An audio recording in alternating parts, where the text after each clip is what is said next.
estará apareciendo en su pantalla durante nuestra transmisión, durante este debate y por supuesto en las redes sociales del Canal Congreso. Recuerde, @Canal Congreso en Twitter, también por supuesto en Canal Congreso México en Facebook y en Canal Congreso México en Instagram. Las redes sociales para que estemos en contacto, abramos el debate, vamos con la información, cuáles serán los temas que estaremos conociendo en la jornada de debate en el Canal Congreso. Vamos a conocer.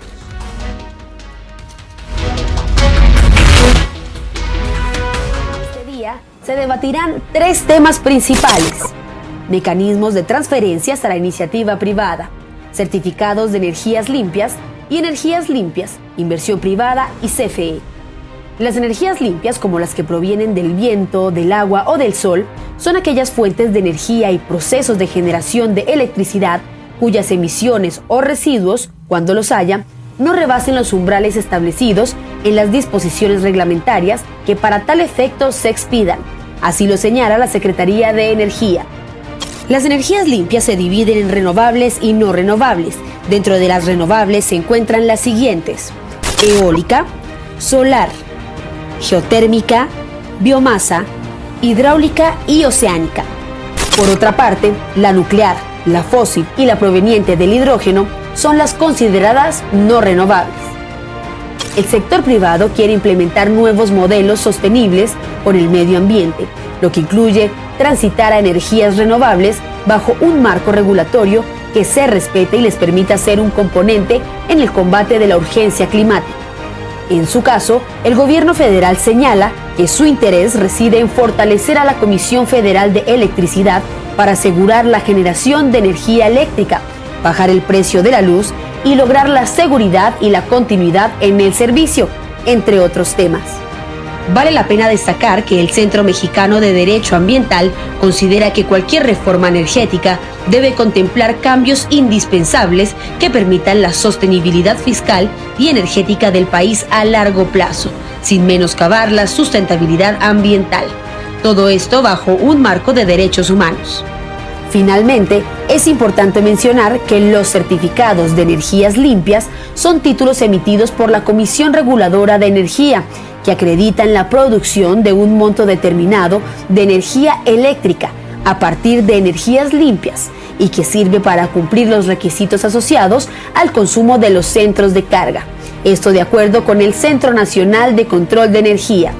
Ahora los invito a presenciar nuestro debate. Bueno, sin duda muy interesante lo que vamos a estar observando en esta jornada de debate. Ahí están los temas que han sido definidos para esta jornada. Pues nuevamente recordarle que queremos que participe con nosotros. De esto se trata el Parlamento Abierto, de esto se trata este espacio de debate del Canal Congreso, de que todas y todos nos involucremos con los temas de la agenda nacional y estos temas de la reforma eléctrica y del debate que se está viviendo en nuestro Congreso Federal. Les recuerdo rápidamente, irá apareciendo en su pantalla el correo electrónico donde podemos recibir sus preguntas y comentarios. preguntasparlamento@canaldelcongreso.gov.mx. preguntasparlamento@canalcongreso.gov.mx. ¿Cuáles van a ser las reglas de este debate? ¿Cuáles son las que están establecidas? Vamos a iniciar con 5 minutos para la participación de nuestros especialistas, todos ellos doctos en este tema, y ahorita se los voy a presentar. Van a tener 5 minutos para iniciar su participación inicial. Aquí yo les estaré dando la posibilidad de, tenemos también un reloj aquí enfrente donde vemos viendo el tiempo. Posteriormente, ya en los argumentos a favor y en contra, tendremos 3 minutos cada uno de nuestros participantes, tendrán 3 minutos para plantear sus argumentos en este debate. Bueno, vamos sin más preámbulo. Muchas gracias a todos por estar con nosotros aquí en el Canal Congreso. Vamos a introducirlos para que todas y todos los conozcamos. Jorge Toro, quien estará en una postura a favor, cuenta con una maestría en ciencias por el Instituto Politécnico Nacional y un doctorado en matemáticas por la Universidad del Sur de Florida. Director de Investigación y Desarrollo del Consejo del Sistema Nacional de Educación Tecnológica, el COSNET, de la Secretaría de Educación Pública. Director de Estudios de Posgrado e Investigación del Instituto Politécnico Nacional. Director de Ingeniería y Desarrollo Tecnológico del Sistema de Transporte Colectivo. Ha sido investigador en varios proyectos coordinados por el Centro Mexicano de Estudios de Ingeniería para el Desarrollo, CEMEID por sus siglas. Jorge Toro, muchísimas gracias por estar con nosotros en esta jornada de debate. Muchísimas gracias. Un gusto, bienvenido. Bueno, también nos acompaña Nelson Delgado, él está con la postura en contra. Nelson Delgado es director general de la Asociación Mexicana de Energía Solar, ASOLMEX. Nelson además es un especialista en el sector eléctrico con experiencia en la implementación del mercado eléctrico mayorista y en el modelado del sistema eléctrico nacional. Es ingeniero civil por la UNAM y tiene estudios de maestría en optimización financiera en el posgrado de ingeniería de la misma institución. En el año 2000 recibió la medalla Gavino Barreda al mérito universitario.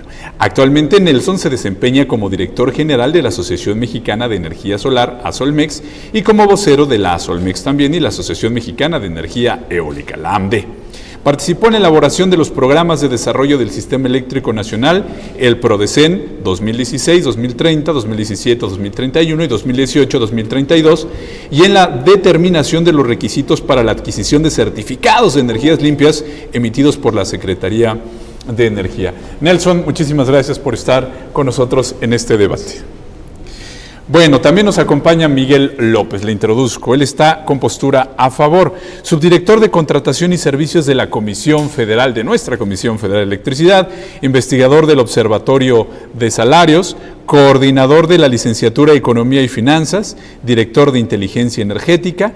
Buscó Miguel la planeación y definición de necesidades, diseño de proyectos y el costeo de insumos, así como la gestión de contrataciones y el adecuado seguimiento de la ejecución de obras de ingeniería. Miguel, muchísimas gracias por estar con nosotros en este debate del canal del Congreso. Bueno, y finalmente nos acompaña Diego Racilla González, él con postura en contra, ingeniero mecánico eléctrico por el Instituto Tecnológico de Monterrey, cuenta con un grado en control y automatización por parte de la Universidad de Coruña en España y estudios de planeación estratégica, esto en Toronto, Canadá. Es especialista, Diego, en energía eléctrica y gas natural con amplia experiencia en la Ley del Servicio Público y la Ley de la Industria Eléctrica. Recientemente publicó un artículo en Basel, Suiza, para el MDPI sobre la corriente continua de alta tensión y el arranque negro para las redes eléctricas inteligentes. Diego, muchísimas gracias por estar con nosotros aquí en el canal Congreso. Muchas gracias. Bueno, pues ahí están nuestros ponentes especialistas, como podemos ver todos ellos en este tema. Y sin más preámbulo, les recuerdo, nuestro tema general, el tema general de esta primera etapa del Parlamento Abierto es el sistema eléctrico creado por la reforma del año 2013, que se aprobó en el Congreso y en el Constituyente Permanente. Es decir, fue ratificado por los congresos del país la legislación constitucional, la reforma constitucional, y luego se ha ido creando legislación secundaria. El foro de hoy, que ya nos introducían hace rato, mecanismos de transferencias a la iniciativa privada, certificados de energías limpias, inversión privada y la CFE. Sin más preámbulo, Jorge Toro, por favor adelante, tienes 5 minutos para iniciar este debate. Muchas gracias, muy amable. Buenos días a todos los miembros de esta mesa. Es un gusto compartir con ustedes algunos comentarios que vamos a hacer sobre los certificados de energías limpias. La siguiente lámina, por favor. Bueno, el cambio climático ha ido obligando a todos los países, o a la mayoría de los países en el mundo, a realizar procesos de transición energética, con la finalidad de sustituir las fuentes de combustibles fósiles por fuentes limpias de energía. La actual transición energética que se está llevando a cabo en muchos países y particularmente en México tiene como finalidad el poder conciliar tanto el aspecto de las energías limpias como las cero emisiones o disminuir los gases de efecto invernadero. Y tiene una característica fundamental.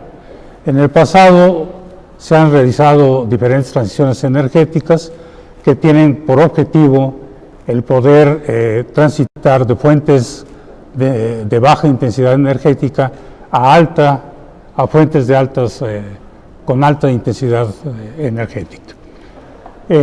Actualmente tenemos un problema fundamental porque es difícil conciliar una transición energética con la baja de emisiones de gases de efecto invernadero, y para ello es muy importante que podamos tener políticas públicas que puedan llevar adelante este proceso. La siguiente, por favor.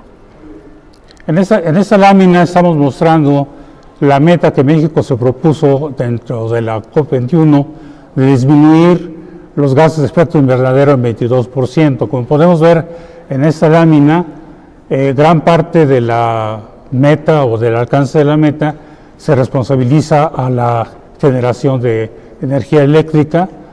Se le está pidiendo que para el 2030 se reduzcan las emisiones para la generación de electricidad en 31%, habiendo otros sectores que tienen mayor tipo de contaminación. A pesar de ello, la siguiente, por favor. La generación, el sector de energía eléctrica está alcanzando las metas, no hay ningún problema en este sentido, como podemos ver en la siguiente lámina, por favor. Ahí podemos ver que la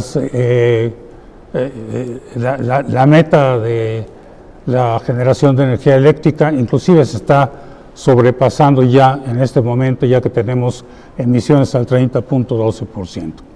La siguiente lámina, por favor. En el caso de la reforma eléctrica de 2013 se planteó la Ley de Transición Energética y se introdujeron como instrumentos de mercado los certificados de energía limpia, que han tenido realmente un efecto muy negativo para la Comisión Federal de Electricidad, pues esta comisión está erogando alrededor de 4.500 millones de pesos en promedio, y todo este dinero pues se va a las empresas transnacionales proveedoras de energía eléctrica. Además sustituye a una ley de aprovechamiento de energías renovables y financiamiento para la transición energética, que tenía muy buenos resultados, puesto que ahí planteaba que se asignaban recursos al Fondo para la Transición Energética, que tenía por objeto impulsar la eficiencia energética, y esa eficiencia energética tenía muy buenos resultados y sobre todo beneficiaba a las sociedades, a la sociedad de más bajos recursos y a las pequeñas y medianas empresas. Adelante, por favor. El modelo de certificados de energías limpias es de hecho una tropicalización de un modelo de energías renovables que se tiene en los Estados Unidos y que se aplica de una manera muy importante en algunos estados, y que tiene diferencias fundamentales con los certificados de energías limpias actuales. La siguiente, por favor. Aquí es muy importante el que podamos notar que en el caso de los Estados Unidos, los RPS, que son las carteras de energías renovables, insistieron en que se pudiera meter dentro de la ley de seguridad y de independencia energética de los Estados Unidos, y ahí no pudieron meterla. Sin embargo, en México sí fue prácticamente aceptada de inmediato. La siguiente, por favor. Ahí tenemos una serie de diferencias entre los RPS y los CELS que se pueden ver de manera inmediata. Hay una comparación, sobre todo en costos. Es fundamental que tengamos estos RPS bien diferenciados de los certificados de energía limpia y poder generar una política para los certificados un tanto diferente. La siguiente, por favor. En esta lámina vemos cómo va avanzando el mercado de energías limpias. Ahí se puede ver el costo que ha tenido para la Comisión Federal de Electricidad. De manera muy importante podemos ver que dentro de las subastas se han erogado alrededor de 6.500 millones de pesos, donde fundamentalmente es la Comisión Federal de Electricidad la que eroga estos recursos en los certificados de energía limpia, y además se tiene un bono para los productores de energía limpia del 51%, que realmente es un subsidio con respecto al costo del megawatt hora. La siguiente, por favor. En esta lámina vemos que en el futuro, si las cosas siguen igual, la Comisión Federal de Electricidad va a tener que erogar una cantidad muy importante de recursos por un periodo muy largo de 20 años. Ahí se ve en el periodo de 2019 al 2022 cómo va variando el costo del monto de de la adquisición de CEL de 2.000 millones de pesos a 18.000 millones de pesos. Todos estos recursos pudieran orientarse al mantenimiento y al desarrollo de plantas hidroeléctricas en el país. La siguiente, por favor. Bueno, simplemente unas conclusiones, dado que el tiempo se está terminando. Sí, podemos concluir, ¿no? Podemos concluir que las metas, tanto de tipo energético, energías limpias, como para el cambio climático, se están alcanzando sin ningún problema, que es importante encontrar mecanismos alternativos para sustituir los certificados de energía limpia, principalmente con medidas de eficiencia energética, puesto que no hay energía más limpia que la que no se usa. Además de impulsar el desarrollo de la investigación científica y tecnológica e integrar el impulso a las energías limpias a políticas soberanas. Sería cuánto, por favor. Gracias, Jorge. Recordarle, a usted que nuestros ponentes estamos en la etapa de 5 minutos de planteamientos iniciales. También agradecemos a las personas que se están comunicando a preguntas parlamento@canalcongreso.gov.mx. De verdad, muchas gracias. Estamos recibiendo sus cuestionamientos. También a las y los legisladores que nos están haciendo llegar sus comentarios en las redes sociales. De verdad, lo invitamos a que interactúe con lo que estamos escuchando, las ponencias de este tema. Don Nelson, adelante sobre la primera participación. Muchas gracias. Muchas gracias por esta oportunidad. Bien, la siguiente, por favor. Voy a dar un pequeño contexto. Me parece que la presentación está adelantada. Está adelantada la presentación, ¿eh? No empezaron en la 1. A ver, vamos a ajustar la presentación para que Nelson pueda. ¿Un poco más atrás, Nelson? Sí, es que empezaron como en la 5. ¿Al revés? Sí. ¿Un poquito más? Ahí está. Ahí empezamos. Inicia. Adelante. Perfecto, muchas gracias. Sí, a ver, celebro la coincidencia porque no voy a empezar en un punto similar al que acaba de plantear el doctor Jorge Toro. Efectivamente, nos encontramos en un punto decisivo de la humanidad en la que se requiere, avanzamos por favor, en la que se requiere revisar a nivel mundial la transición energética. Específicamente, y estoy citando lo que dice el panel intergubernamental de expertos en cambio climático de la ONU, estamos en una emergencia climática, es decir, no estamos en una transición energética gratuitamente. Estamos en esta situación porque, así como lo han advertido los expertos, a menos que se reduzca de forma inmediata, rápida y a gran escala la emisión de gases de efecto invernadero, mantener la temperatura del planeta por debajo de 1.5 grados será imposible. Eso me parece que va un poquito más allá o dimensiona o permite dimensionar de qué estamos hablando cuando hablamos de transición energética. Un punto importante que señala este reporte es que, a diferencia de lo que se pensaba en el pasado, nos estamos quedando sin tiempo. Lo que prevén los expertos es que todas aquellas acciones que no se tomen antes de 2030 y que reviertan la emisión de gases de efecto invernadero harán imposible las medidas de mitigación en las siguientes décadas. Así que sería importante que los legisladores que están pensando en modificar el esquema actual puedan contestarle a la ciudadanía si lo que se va a plantear atiende esta emergencia climática y nos pone en una mejor condición para resolver este reto. La siguiente, por favor. México ya está tomando acciones, efectivamente. En los últimos 3 años, como lo han documentado algunos organismos internacionales, como el Climate Action Tracker, México está tomando acciones altamente insuficientes hacia 2030. De hecho, lo que concluye esta organización es que si todos los países hicieran lo que está haciendo México, nos acercamos hacia un escenario en el que la temperatura global podría crecer entre 3 o 4 grados. Eso es algo que haría absolutamente inviable la vida en este planeta. Para nosotros, el planeta va a sobrevivir, eso no hay que olvidarlo. La siguiente, por favor.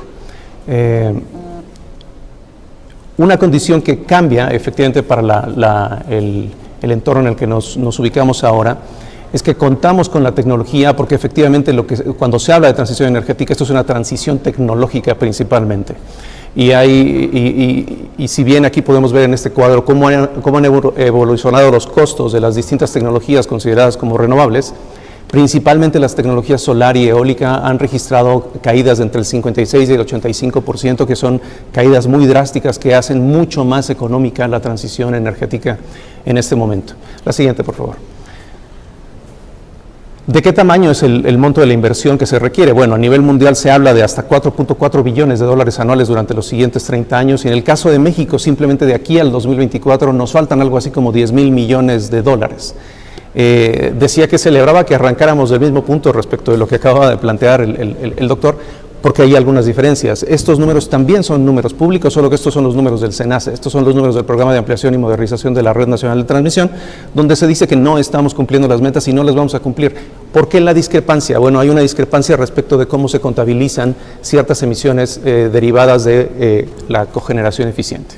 La siguiente, por favor.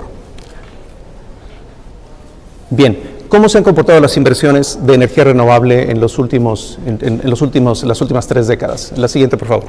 Bien, el sector privado ha invertido entre 2013 y 2021 del orden de 20,000 millones de dólares en centrales eólicas y solares, y aquí podemos ver claramente cómo la tendencia es prácticamente exponencial, y este gráfico sobre todo lo que permite dimensionar estamos hablando de que actualmente existen instalados, no necesariamente todos en operación comercial, pero existen instalados, algunas de estas centrales están en pruebas, pero estamos hablando de más de 14,000 megawatts de capacidad eólica y solar que ya están construidos, ¿sí? Se habla que la CFE va a impulsar la transición con una central por 1,000 megawatts, es decir, 1 versus 14,000, 1,000 versus 14,000, digo, nada más para que dimensionemos de una central que se habla que podría estar en operación en el 2026. La siguiente, por favor. Bien, entre 2017 y 2021 efectivamente ha cambiado totalmente la forma del el PAI, el mix de generación, la mezcla de generación, y esto es efectivamente lo que en parte explica, por cierto, el 99% de estas inversiones eólicas y solares han sido impulsadas por la iniciativa privada. Y esta modernización de la matriz es lo que explica por qué CFE ha perdido participación. La siguiente, por favor. ¿Por qué ha perdido participación? Porque si entran tecnologías más modernas, más económicas, menos contaminantes, CFE pierde participación porque sus centrales siguen teniendo en promedio una antigüedad de aproximadamente 30 años. La siguiente, por favor. Me apuro para terminar. Sí, adelante.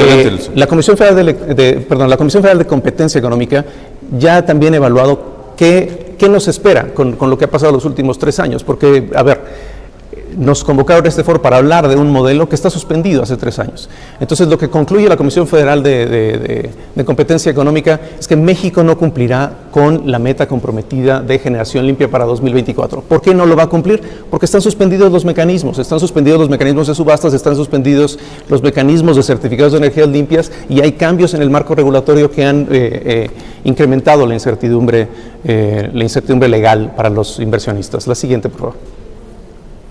Bien, muy rápidamente. ¿De qué hablamos cuando hablamos de la reforma energética? La reforma energética en lo que consiste, fundamentalmente, la siguiente, por favor, consiste en resumido en los siguientes 6 puntos. Cancela la libre competencia, solamente hay un actor que se encarga de todo esto. Cancela los mecanismos de promoción de generación limpia. Constituye un único organismo del Estado que definirá unilateralmente los mecanismos de participación privada sin ningún control regulatorio. Eso jamás ha sucedido en la historia, ni siquiera en los 60. La siguiente, por favor. Adicionalmente, CFE podría maximizar su generación sin importar el costo ni las emisiones. Implicaría una aplicación retroactiva, además, esto al cancelarse permisos, contratos, solicitudes y otros mecanismos. E implicaría el enorme riesgo de una transferencia discrecional de ineficiencias hacia los usuarios finales. Hasta aquí mi primera intervención. Muchísimas gracias, Nelson, por estos puntos. Como pueden ustedes ver, hay una preocupación tanto de los expertos en este debate por el Canal Congreso, como seguramente de usted y mía, sin duda, en lo que tiene que ver con el cambio climático, con la generación de energía y los impactos que puede tener en nuestra vida cotidiana. Hay una preocupación real sobre lo que está ocurriendo, y es lo que estamos escuchando en los argumentos a favor y en contra. La iniciativa que envió el Ejecutivo aquí al Congreso se centra también en este asunto, y lo que estamos escuchando el día de hoy sin duda nos está permitiendo a las y los ciudadanos entender un poco más de lo que estamos viviendo y del reto que tiene el Poder Legislativo para legislar en esta materia, y es por eso que la participación de nuestros expertos en estos debates en el canal Congreso se vuelve fundamental. Las ponencias que hemos visto, que han aparecido en nuestros monitores, en las pantallas, en nuestros smartphones, en nuestros teléfonos inteligentes, las podemos consultar en el micrositio de diputados.gov.mx. Hay un micrositio de este Parlamento Abierto de la Reforma Energética y de estos debates, ahí los podemos encontrar. Y también este debate, si usted tiene que salir, no sé, a hacer algún pendiente o tiene que salir a trabajar y no puede seguirlo, estos debates van a estar disponibles bajo demanda del streaming en el portal Canal Congreso, www.canalcongreso.gov.mx, y por supuesto en las redes sociales como YouTube, que todos consultamos. Ahí podemos consultar este debate. Vamos a continuar con la primera parte, la primera parte de este debate. Ahora nos hará el favor Miguel. Miguel, adelante con tu participación. Muchas gracias, muy buenos días a todos. Creo que esta mesa, la verdad es que me gustó mucho el título de Mecanismos de Transferencia de Recursos, porque la verdad es que las posiciones que se han instalado en contra de la reforma han puesto valores superiores que buscan defender esta reforma como si se tratara de una lucha entre los tipos de tecnologías, energías fósiles contra energías limpias, o que la CFE va a eliminar la competencia, ¿no? Y realmente no se trata de eso, esta postura. La reforma se trata de eliminar estos mecanismos de transferencia de recursos de una empresa del Estado, que son recursos públicos, hacia privados. Entonces, hablamos de los certificados de energía limpia, pero son más. Entonces, me gustaría ampliar la visión de esta idea sobre los mecanismos de transferencia y, digamos, buscar dar ejemplos para que la gente pueda entender este sector tan complejo que a veces hablan con muchos tecnicismos, y que entienda de qué se trata cuando la CFE está defendiendo su existencia propiamente, ¿no? Si me ayudan con la siguiente, por favor. Identificamos, digamos, tres principales figuras en las que los privados van a estar interviniendo en el mercado o en el sector eléctrico, ¿no? Dos de ellas provienen de la ley anterior, de la llamada Ley del Servicio Público de Energía Eléctrica, los productores independientes y las sociedades de autoabasto. Esta viene de una reforma del 92 que hace Salinas de Gortari. Los productores independientes están vinculados a privados que van a estar insertos a la CFE porque le van a vender el 100% de la capacidad, es decir, la CFE le da un contrato de 25 años, le financia el 100% de la planta, y al final de los 25 años el privado se queda con la planta, y entonces el privado se obliga a venderle el 100% de la energía que genere a la Comisión Federal de Electricidad. Acabamos pagando entre 3 o 4 veces más el riesgo de la planta. Entonces, aquí en esta primera figura encontramos los siguientes mecanismos de transferencia: un subsidio a los productores privados, un riesgo cambiario por estos contratos tal y como fueron estructurados, un riesgo comercial. Cuando tú tenías esta figura de los productores independientes en la Ley del Servicio Público, se suponía que era porque la Comisión Federal de Electricidad era la única con capacidad y con, digamos, derecho constitucional de comercializar esta energía. Sin embargo, cuando tú la migras a la nueva ley, porque la dejan viva a través de unos transitorios, el segundo transitorio de la reforma constitucional que se da, cambia y desnaturalizas por completo esta figura. Das ganancias adicionales por la inflación, por cómo está estructurado también el proceso de licitación, y tenemos diferentes tarifas. Tenemos algo que es sumamente dañino para la Comisión Federal, una tarifa que a lo largo de los 25 años va a ser creciente.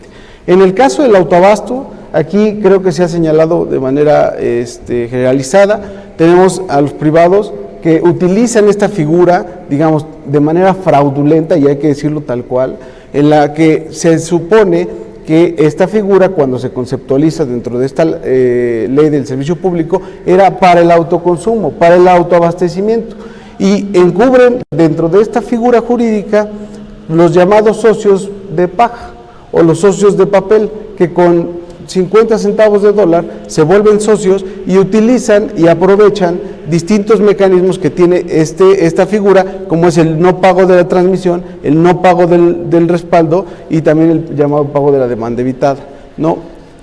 Digamos, ya a partir del 2013, cuando se da la reforma energética y da la entrada del llamado mercado eléctrico mayorista, ahí también es donde se consolidan nuevos mecanismos de despojo de estos recursos, ¿no? Se le obliga a nuestro suministrador básico a comprarle la energía a través de las subastas, ¿no? No puede hacerlo de manera directa con su propio generador, ¿no? Se le obliga a comprar estos certificados de energías limpias. Una cuestión muy interesante de esto es, tú le pones a los privados a través de los productores independientes, que la mayor parte de ellos generan con energías fósiles, pero a la vez lo obligas dentro del comercializador a que compre cada vez más certificados de energía limpia. Entonces, hay dos mecanismos: les financias a través de los contratos que le estás pagando y le estás anclando una inversión, y le estás dando recursos adicionales para anclar los proyectos de la energía, digamos, intermitente. No es una discusión vinculada a eso. Solo para terminar, el caso del modelo de costos de despacho, digamos, a lo largo de este debate, espero poder presentar unas láminas que preparamos para ver si podemos aterrizar un poco más cuáles son estos mecanismos de despojo. Perfecto, Miguel, con la postura a favor, muchísimas gracias. Vamos ahora con la postura en contra. Diego, adelante, por favor. ¿Qué tal? Buenos días a todos. Primero quiero agradecer la invitación a participar en tan importante y trascendente tema. Y quiero decirles que después de presenciar los anteriores foros y diálogos, considero que estamos perdiendo de vista lo que es y debe de ser realmente la iniciativa de reforma eléctrica. Debemos dejar de un lado los temas técnicos y comenzar a hablar de propuestas y soluciones. La reforma energética debe ser una herramienta para el desarrollo del país y todos los mexicanos, por lo que sugiero enfocarnos en lo que realmente importa, los ciudadanos, y en el cómo esta iniciativa impactará a todos los mexicanos, no solo en temas económicos, sino también en temas ambientales y de salud. De acuerdo con el Coneval, hoy en día hay 4.8 millones de mexicanos con dificultades para el acceso de suministro eléctrico, y uno de los objetivos de desarrollo sostenible, marcados por la ONU, que se debe cumplir, por cierto, para el 2030, debe de ser la reducción de la pobreza energética, es decir, contar con energía asequible, fiable y sostenible, que solo podremos lograr con un trabajo en conjunto entre la industria privada y el gobierno federal. Tenemos que enfocarnos y comprender que México requiere de una matriz de generación con un objetivo social y un plan global a largo plazo, como lo es el cambio climático. Es imperativo encontrar una congruencia entre energía, desarrollo y medio ambiente. Estar discutiendo esta iniciativa en el contexto actual de la crisis climática en la que vivimos hoy en día, no solo es trascendental a nivel nacional, sino también a nivel internacional. Confío y comparto la idea que debemos fortalecer a la Comisión Federal de Electricidad, siempre y cuando sea al lado de operadores y órganos independientes, con un acompañamiento estrecho y trabajo en conjunto con la industria privada, para así trazar una hoja de ruta hacia una inversión sostenible. Citando a Larry Fink, cada compañía, industria y país será transformada por la transición a un mundo de cero emisiones netas. La pregunta que nos debemos de hacer: ¿México va a liderar a América Latina o vamos a dejar que seamos dirigidos? Eso es todo en mi participación. En esta Muchas primera gracias. participación. Muchísimas gracias, Diego. Pues ahí tiene usted la primera, ya están los temas sobre la mesa. Ahora vamos a intercambiar puntos de vista de las posturas a favor y en contra. Recordar a nuestros ponentes que tienen 3 minutos para estas intervenciones, para que pues contrastemos y nos den elementos a todas y a todos los que están siguiendo la transmisión para pues entender más este debate y poder pues conocer este tema de la participación de los privados, de las energías limpias y los certificados. Jorge, adelante, por favor. Sí, yo quisiera insistir en que las metas que se fijaron para alcanzar la disminución de emisiones de gases de efecto invernadero dedicadas al sector de generación eléctrica se están alcanzando, sin duda alguna. Esos datos están publicados oficialmente en el PRODECEN y ahí se establece las cantidades de disminución de gases de efecto invernadero que corresponden a la generación de electricidad. Y que es muy importante que otros sectores que están involucrados en este tipo de emisiones también hagan su trabajo. Es decir, en la parte de generación eléctrica se está alcanzando la meta de disminución de gases de efecto invernadero. Eso no hay duda, está ahí. En segundo lugar, yo quisiera mencionar que hagamos lo que hagamos, la participación de México en, digamos que en el porcentaje de emisiones que se tiene a nivel planetario es muy pequeño. Hagamos lo que hagamos. No llegamos ni siquiera al 2%. Hay diferencias de cifras que van desde el 1.2% al 1.8% más o menos, que es una cantidad muy pequeña de contribución de emisiones por parte de México. Así, hagamos lo que hagamos, si los países que realmente están generando emisiones de gases de efecto invernadero a nivel planetario de una manera global, si esos países no toman decisiones para disminuir las emisiones de gases de efecto invernadero, pues no importa lo que haga México, realmente vamos a tener un problema planetario.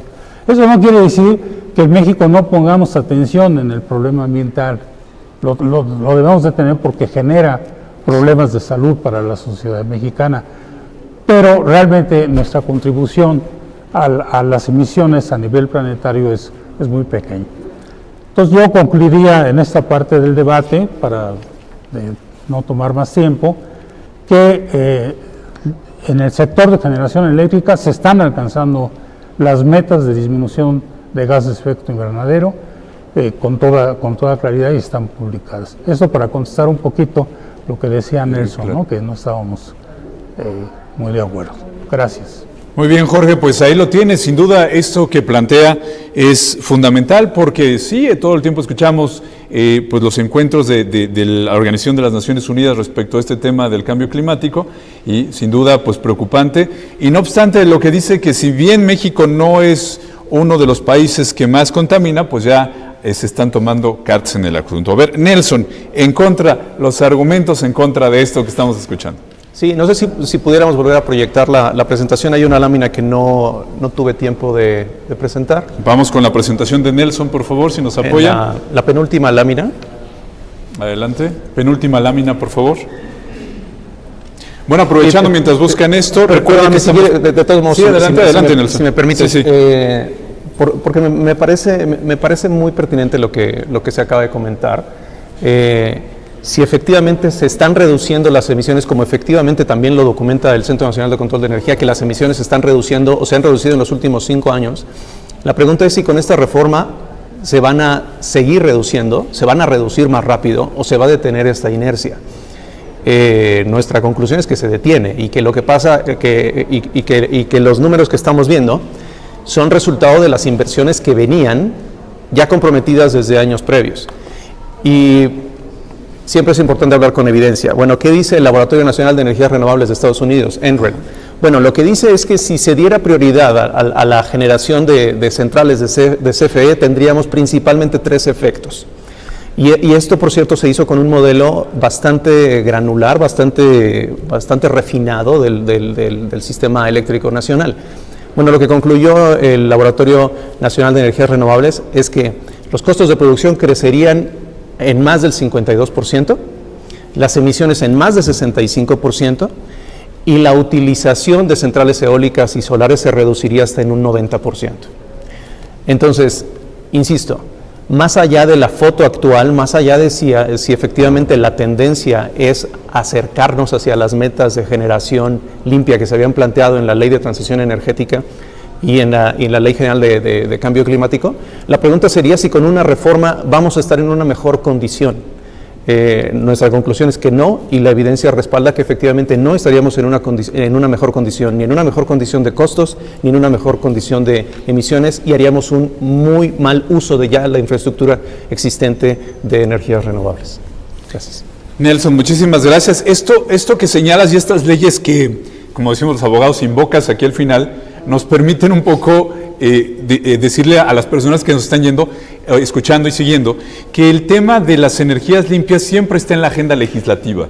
Es decir, cuando se legisla no es la nota de 8 en los periódicos, pero todo el tiempo el Poder Legislativo, tanto en el Senado de la República como en la Cámara de Diputados, incluso a nivel local, está haciendo reformas. Lo que están discutiendo ahora es una reforma constitucional, por eso no quiere decir que el Poder Legislativo haya sido omiso, no le dé seguimiento a estos temas, gracias a las aportaciones de especialistas como los que tenemos la oportunidad de tener hoy en este debate en el canal del Congreso, es que las y los legisladores pueden tomar decisión, modificar estas leyes como la de transición energética, de cambio climático, y ir haciendo pequeñas adecuaciones, que como lo digo, no siempre son la nota de 8 en los periódicos, pero siempre se están siguiendo tratados internacionales y este tipo de asuntos que México tiene que cumplir con compromisos que se hacen a nivel mundial, como ya tanto Jorge como Nelson nos han puesto sobre la mesa. Pero bueno, vamos con más argumentos a favor. Miguel, ¿vas a utilizar los gráficos? Por favor, si nos pueden apoyar. A ver, vamos a ilustrar un poco estos mecanismos que nosotros le llamamos de transferencia, ¿no? La que sigue, por favor. Este es un ejemplo de lo que son los productores independientes. Regresamos a la idea, la CFE está siendo, digamos, dilapidada la parte de los recursos, que son recursos públicos, por estos mecanismos de transferencia. Este es uno de los productores independientes que se llama La Venta 3. La Venta 3 es propiedad de la empresa Iberdrola y tenemos un contrato a 25 años, es un parque eólico, ¿no? Diríamos limpio, es un parque, y que se ha señalado que son los más baratos. Bueno, vamos a ver si esto es un mito o una realidad. Mira, se señala que son los más baratos y es el pie más caro que tenemos. La línea verde son los compromisos de pago que tiene la CFE en términos unitarios con la empresa Iberdrola. Vean cómo van a ir creciendo a lo largo de estos, digamos, de este sexenio, lo que resta de este sexenio. Empezamos con 2.7 pesos por kilowatt hora inyectado y terminamos con 3.14. El precio de ese nodo, es decir, a lo que nos pagaría a la CFE se le pagaría ofreciendo esta electricidad al mercado eléctrico, es de 1.33. Ahí ya tenemos un subsidio de 1.40. Y luego si le agregamos que tenemos un compromiso presidencial de no aumentar en términos reales las tarifas, tenemos la línea roja, que es la tarifa al consumidor final, que más o menos pensemos que está en 1 peso por kilowatt hora. Entonces, esa distancia que existe entre la línea roja y la línea verde es un subsidio.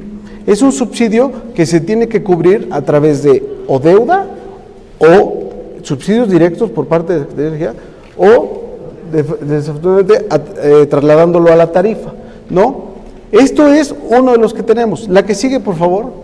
Esto es en cuanto a los productores independientes. Vamos a hacer un ejemplo, a ver si les hace sentido, porque este sistema, digamos, no quiere decir que son puros estos mecanismos, a veces comparten ciertas circunstancias.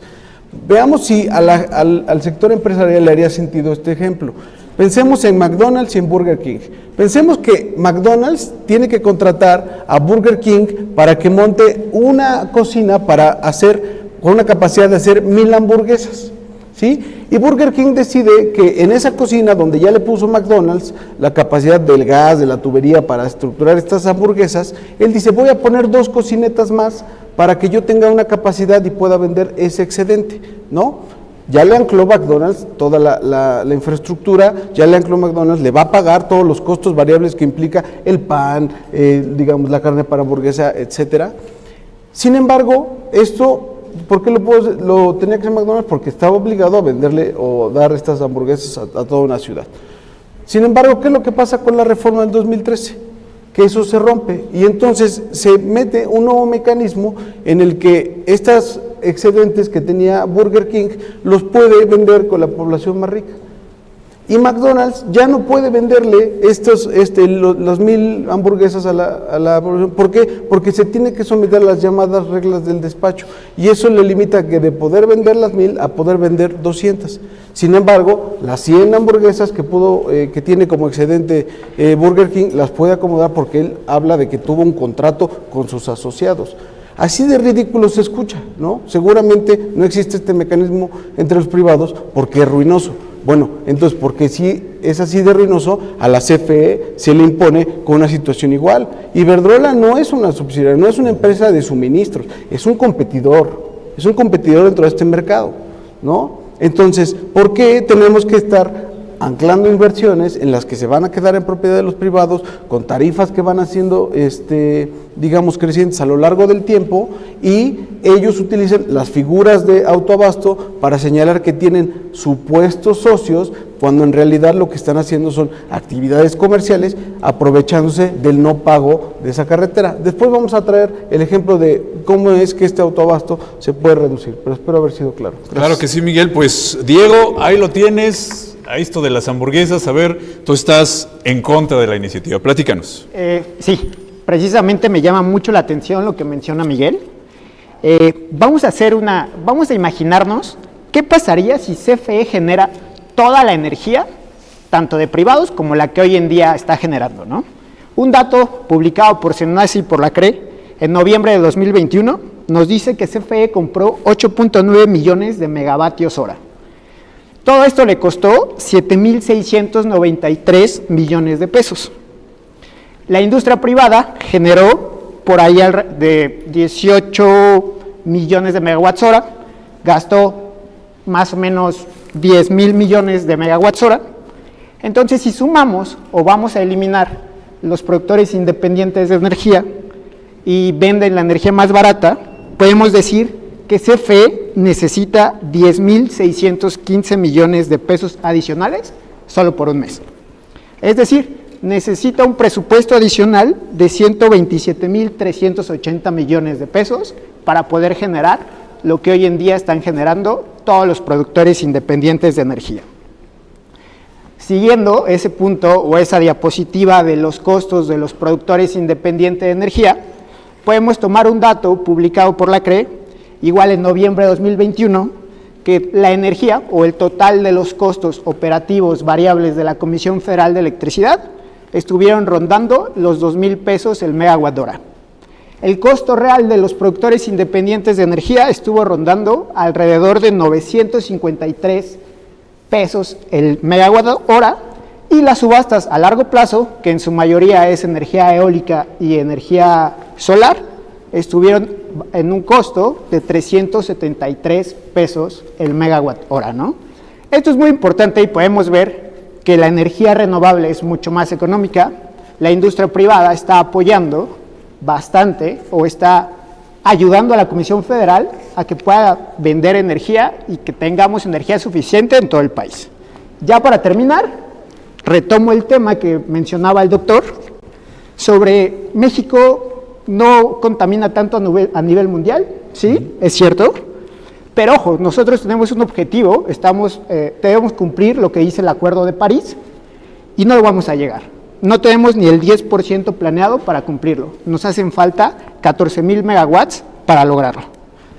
De aquí, nada más para terminar, siguiendo ese punto o esa transición energética, ya lo mencionaba Néstor, la IRENA o la Agencia Internacional Renovable estima que se va a necesitar en el mundo 4.8 billones de dólares para completar la transición energética para el 2050. México no tiene nada de objetivos cuantitativos, ¿no? Entonces debemos de preocuparnos y comenzar a planear más energía renovable que pueda ayudar al país a cumplir sus objetivos sostenibles. Gracias. Muchas gracias, Diego. Jorge, pues hay varios elementos de debate aquí, ya nos planteas tú avances, Nelson nos dice que más bien hay retrocesos y preocupaciones. ¿Qué podemos seguir debatiendo? Bueno, yo quisiera mencionar que parece que los compañeros que están en contra consideran que la reforma está rechazando las energías limpias, y esto no es así. lo que yo estoy mencionando es que gran parte de la responsabilidad en la reducción de emisiones de gases de efecto invernadero se está planteando al sector de electricidad. Y no es así, tienen que entrar otros sectores, por ejemplo el sector de transporte, que es el que contamina más y en el que prácticamente no hay medidas para reducir las emisiones en este sector. No se está en contra de las energías limpias, puesto que se está generando la mayor parte de la energía limpia en México, la generan las plantas hidroeléctricas. La energía hidroeléctrica está considerada como energía limpia. El problema es que no se le está considerando para poder obtener certificados para entrar en el mercado de certificados de energía limpia. Sabemos que el 60% o arriba del 50% de las energías limpias en México provienen de las plantas hidroeléctricas. Y eso es un aspecto que tenemos que tomar en cuenta. La energía solar y la energía eólica contribuyen muy poco para el desarrollo de las fuentes limpias de energía en México. Por otra parte, también me gustaría señalar, ¿no?, que esta reforma lo que busca es disminuir abusos por parte de las empresas proveedoras de energías limpias. Este es un aspecto muy importante. Si vemos alguna de las láminas, si me ponen la última lámina, por favor. Por favor, la última lámina del doctor Jorge, son tan amables en apoyo. Donde están está en la página 10, me parece. En un momento más la tendremos en pantalla, por favor. Bueno, estos abusos, Jorge. Sí.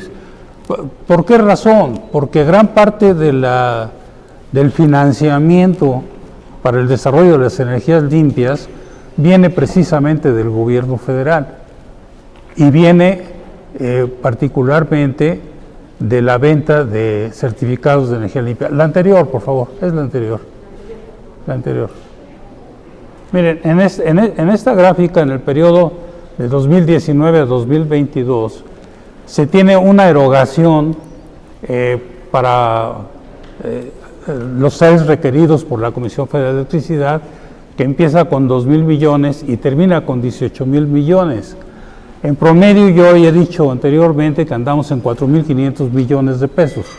Pero aquí vemos cómo va creciendo las cantidades que tiene que erogar la Comisión Federal de Electricidad para poder financiar a este tipo de empresas que son transnacionales y que generan energía eléctrica,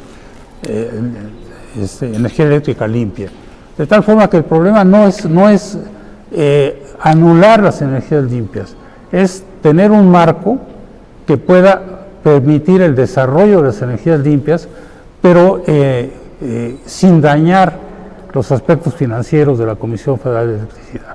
La Comisión Federal de Electricidad tiene que cuidarse, es una empresa que ha generado energía eléctrica para la sociedad y la economía en México y está de hecho subvencionando el desarrollo de las energías limpias, y esto es algo que tenemos que poner en cuenta.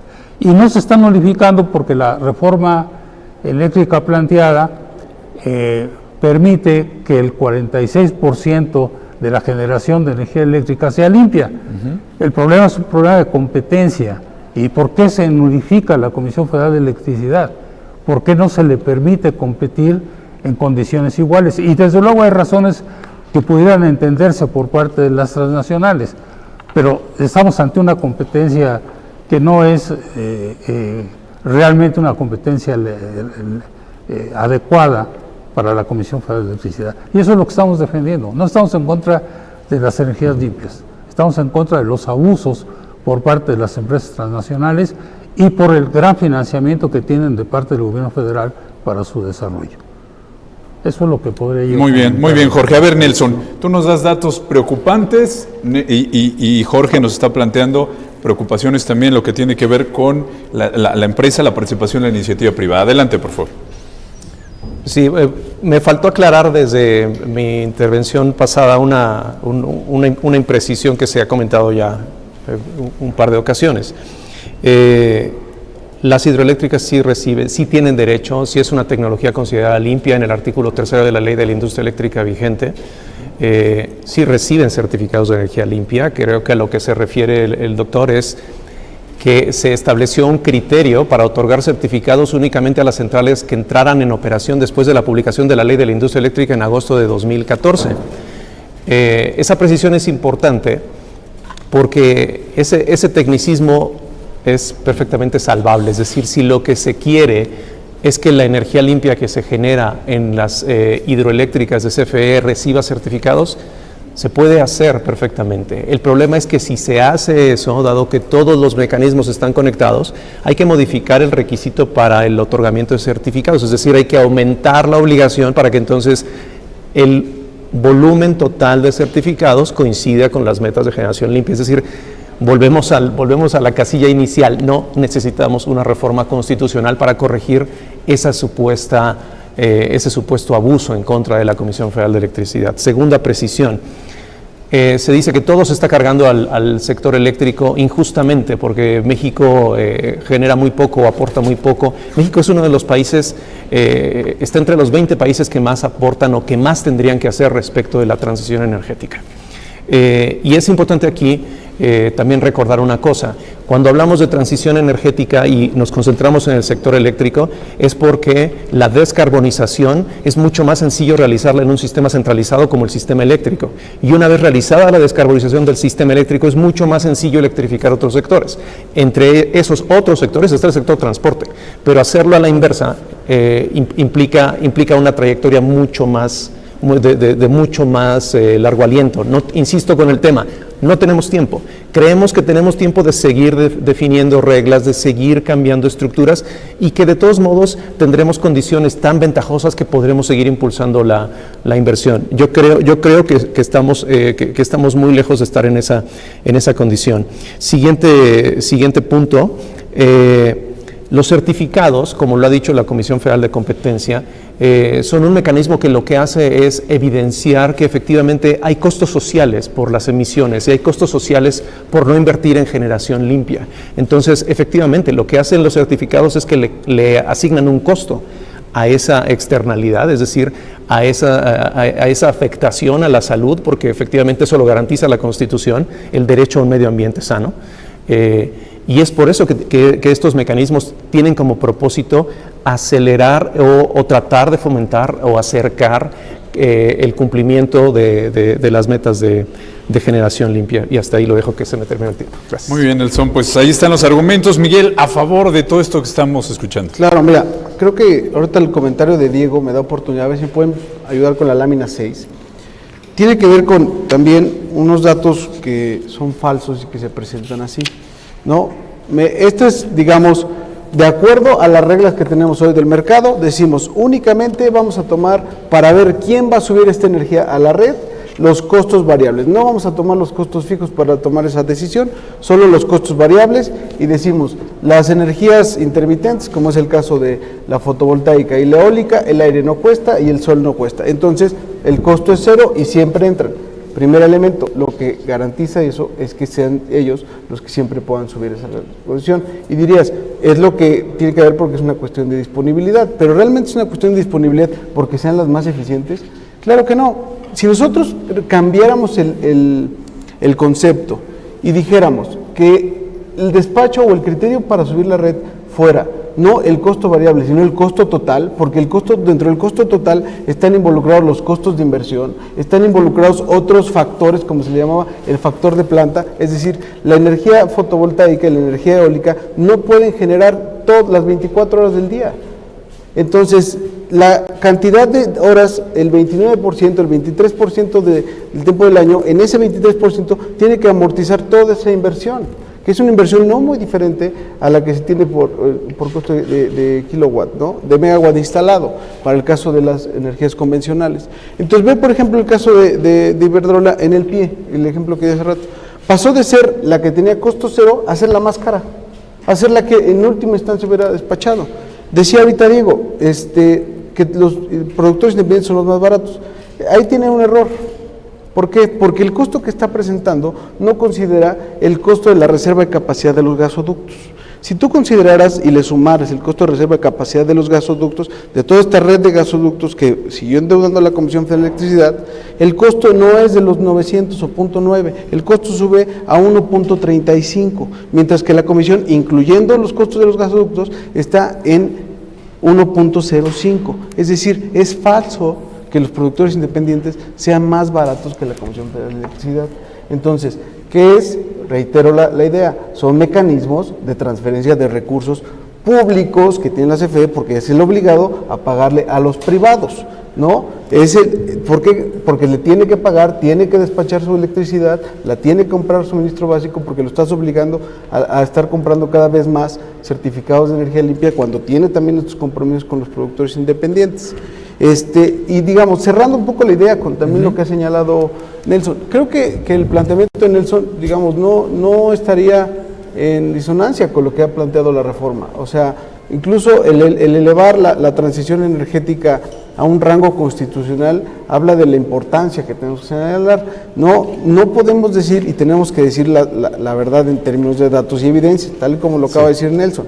A ver, de la energía que inyectan los privados, vamos a hablar de 2021, de la energía total que inyectaron los privados a la red, únicamente el 20% era limpia, el 80% fue con energías fósiles, pero la CFE es la que contamina, ¿no? La CFE, del 100% de la energía que inyectó, el 37% fue limpia. De todo lo que se inyecta a la red de energías limpias, el 55% lo inyecta la Comisión Federal de Electricidad. Entonces, cuando se habla de que los certificados de energías limpias no se le consideran a la CFE, pues es lo que está develando y creo que con eso confirman el argumento. Los certificados de energía limpia sirvieron para anclar inversiones privadas, no tenían como objetivo el buscar cumplir los objetivos de París o los compromisos ambientales, tenían como objetivo garantizar inversiones extranjeras, y hay que decirlo con todas sus letras. Muy bien, Miguel. Pues Diego, para alusiones personales en estos argumentos que se han planteado, como dicen acá en el Congreso. Perfecto. Pues comenzando nuevamente con lo que menciona Miguel, retomando el tema de la energía limpia, los certificados de energía limpia nacen como un incentivo para que tuviéramos más energía limpia en todo el país, ¿no? Tenemos un ejemplo que para 2020 ya teníamos 133 plantas privadas, eólicas y solares. La inversión del país fue alrededor de 9,000 millones de dólares. En la reforma de los autoabastos de 1992 a 2013 se multiplicó la economía 1.6 veces, ¿no? Se integró global y México empezó a abrirse al mercado a nivel mundial y todos empezaron a reconocer que México comenzaba a tener un mercado abierto de electricidad. También se fundó el pasivo laboral de toda la Comisión Federal de Electricidad en 161 millones de pesos y se creó el Fondo del Servicio Universal Eléctrico con más o menos tenía un presupuesto de 6,000 millones de pesos, ¿no? Todo esto gracias a la ley que le llaman el autoabastecimiento, ¿vale? Tocando el tema de las hidroeléctricas, sí, las hidroeléctricas se consideran energías limpias, solo hay que recordar que las hidroeléctricas son 1,160 pesos más caras que la energía solar o la energía eólica, ¿ok? Y siguiendo, o si cambiamos el orden de despacho que también mencionaba Miguel, y no seguimos por el orden mérito de costos, y empezamos a inyectar primero la energía a base de combustibles fósiles o combustóleo, se estima que va a aumentar el consumo de combustible fósil en un 109.5% en el país y el consumo del carbón en un 130% en el país. ¿Qué quiere decir esto? Que como ciudadano debemos estar un tanto preocupados porque puede afectar a nuestra salud y al medio ambiente que nos rodea. Únicamente esas serían mis respuestas. Muy bien, Diego. Jorge, pues ahí está. Si se incrementan esto, ¿nos va a afectar a la salud, como dice Diego? Pues mira, yo tengo dos comentarios que quisiera hacer lo más puntuales posibles, ¿no? Dado el tiempo. En primer lugar, la introducción de la ley de transición energética con los certificados de energía limpia desplazaron una serie de actividades que ya se venían realizando a través de la Secretaría de Energía con el FOTEACE al impulsar la eficiencia energética. Es un hecho conocido a nivel internacional que si impulsamos acciones de eficiencia energética se pueden reducir para el 2040 el 40% de las emisiones. Es decir, no necesitamos certificados de energía limpia para poder disminuir las emisiones de gases de efecto invernadero. Es decir, se cumplirían las metas si impulsamos acciones de eficiencia energética. Y por otro lado, volvemos a insistir en la parte del costo de los CELS que tiene que erogar la Comisión Federal de Electricidad, que además compra energía y además tiene sus costos de generación eléctrica. Si conjuntamos todos estos costos, ¿a dónde se va? ¿A dónde se grava ese costo? Se tiene que gravar a los usuarios o bien al erario federal. Dado que los subsidios no se van a eliminar, todo ese costo se agrega finalmente a perjudicar las finanzas públicas. De tal suerte que hay que buscar otros mecanismos alternativos a los certificados de energía limpia que permitan impulsar la disminución de gases de efecto invernadero, pero que además también nos permitan ser competitivos en los precios para los usuarios, es decir, no encarecer las tarifas. Todo esto finalmente no lo ve reflejado probablemente el usuario en su recibo, pero está afectando las finanzas públicas, porque ¿de dónde va a salir ese recurso? Se pagan CEL, se pagan la energía, se subsidia a las empresas transnacionales generadoras de energía limpia. ¿Ese costo a dónde va? Pues al erario público. Serían mis comentarios. Muy bien, Jorge. A ver, Nelson, ¿hay impacto o no hay impacto? Ya aquí ya tenemos como posturas muy claras. Sí nos afecta, porque los recursos públicos al final hay que recordar que son nuestros impuestos, ¿no? Ahí ya me siento también alusiones personales. Entonces, ¿va a haber impacto para los ciudadanos o no? Absolutamente. Ahorita contesto, perdóname, adelante. Es que traigo una lista aquí ya, sí, ya de alusiones pendientes. A ver, empiezo. Se dice que los certificados sirvieron para anclar nuevas inversiones extranjeras. Y no sé por qué ahora, no sé por qué recientemente ser extranjero es un pecado, ¿no? Digo, lo menciono porque se dice con una carga de rencor que no lo sé, digo. Este país al final de cuentas es resultado de una mezcla de muchas culturas y voltear al extranjero como vamos a eliminarlo no deja de llamar un poco la atención, ¿no? Entonces, no, los certificados sirvieron para anclar nuevas inversiones. Cualquier nueva inversión, con independencia de su origen, tenía derecho a recibir certificados de energías limpias. Primera aclaración. Segunda aclaración. Con toda franqueza, no sé de qué número se habla cuando dicen que CFE entrega el 38% de su, o mejor dicho, que el 38% de la energía que inyecta CFE es limpia. Y digo que no lo sé porque la propia CFE presentó al Senado un reporte en 2020 donde dice que entrega el 19%. Entonces, como yo no estoy aquí y no traigo las cifras y no tendría por qué, no me compete, pero creo que esas aclaraciones tendría que hacer la CFE en otro foro.